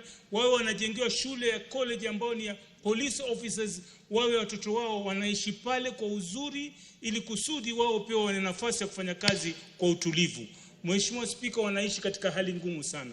wanalala katika sehemu ambayo kuna gawanywa na nguo tu leso, katikati mmoja yuko upande huu, mmoja yuko upande huu, na inafika wakati mmoja anapewa duty ya usiku, mwingine yuko pale, na sengine mke wake pia amemgurisha, amekaa hapo. Wewe utakwenda kufanya kazi namna gani? Si ndio hapo inatokea sababu wanapiga risasi ovyo. Kwa hivyo Mheshimiwa Spika, ni kweli hawa watu lazima waangalie maslaha yao, na wao pia wafanye uaminifu kwamba wananchi wakubali, wakishika mtu wajue kwamba huyu kweli ameshikwa ana makosa. Kwa hivyo Mheshimiwa Spika, nimesimama na mshukuru ndugu aliyeleta hili swala hili kwamba anaangalia maslahi.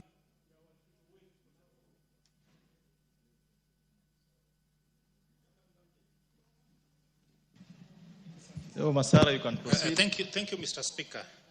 Mr. Speaker, I want to continue informing this House that the work of police officers, in most cases, Mr. Speaker, it is a very exhausting job, a dangerous work condition, regular encountering highly distressful situation that exposes them to trauma daily, Mr. Speaker. The exposure combined with the demands of family life and social expectation can lead to debilitating stress, job burnout, anxiety, post-trauma stress disorder, depression, and even suicidal indication. Mr. Speaker, in order that it is essential that the police officer have access to counseling and psychosocial support services, which are vital for maintaining their well-being and enabling them to function optimally, both professionally and as a personal level. Mr. Speaker, the bill itself is a product of so many supports, Mr. Speaker. Mr. Speaker, as I mentioned when I was moving the second reading, Mr. Speaker, this particular amendment is a product of this 12th Parliament. I was in the Committee of Administration and National Security for 5 years, Mr. Speaker. I went around this country, out of the 47 counties. Mr. Speaker, I went to almost 27 of them. Mr. Speaker, I want to appreciate the police officers who we gave opportunity to give us their version of life. As a result of my interaction with the police officers all over this country, including those who are working in refugees camps, Mr. Speaker, that's why I came up with this particular amendment. Mr. Speaker, before even I proceed, I want to appreciate the former chairman, the late Paul Koinange, who was very passionate about police officers. Through his effort and support, that's why he enabled me to pursue this line to help police officers. Mr. Speaker, through the contribution of many members, I've heard their concern. They have raised fundamental issues on the welfare of our police officers in Kenya, not limited to housing, health, salary, living condition, and so many things, Mr. Speaker, including mobility. Mr. Speaker, but what I want to say is that I want to encourage members that let us fast track this bill, because despite those challenges, when you have a sound mental health, you can navigate. But with all those problems the police officers are facing, when you add also to mental issue and psychological issues, it becomes a disaster. Mr. Speaker, I want to take you through a report of the report of Health Task Force of 2020. There's a very serious report. The content of that report is indicating that in every 10 police officers, one has a mental issue. In every 10, one has a mental issue. That means you may not know if your bodyguard has a mental issue. You may not know that your OCS is having a mental issue. You may not know the OCPD. You may not know who is having this mental issue, because based on this report, in every 10 officers, one is having a mental challenge. What is the remedy? The remedy is to fast track this particular amendment to the National Police Service Commission Act, so that it can be a mandatory mandate of the National Police Service Commission to institute or to initiate a psycho support centers in every county. Honorable Speaker, The original version of my amendment was to establish a social support center in every divisional headquarters. But because of the financial consent of this country, we said it is better we start it at the county level so that progressively in future they can be introduced in every divisional headquarter and eventually, if possible, to every police station, Mr. Speaker.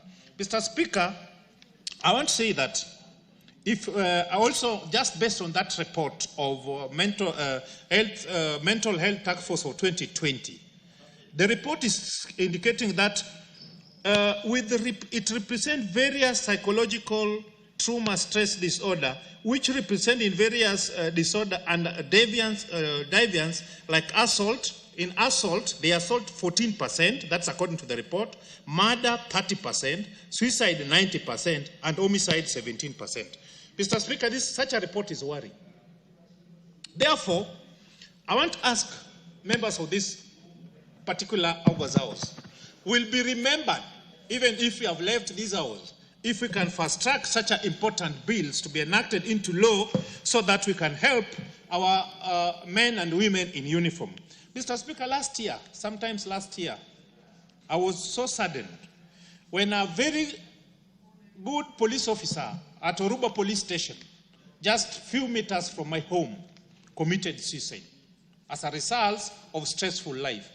Mr. Speaker, if we lose one officer, the kind of losses we make, the family, the wife, the children become orphans, the wife become a widow.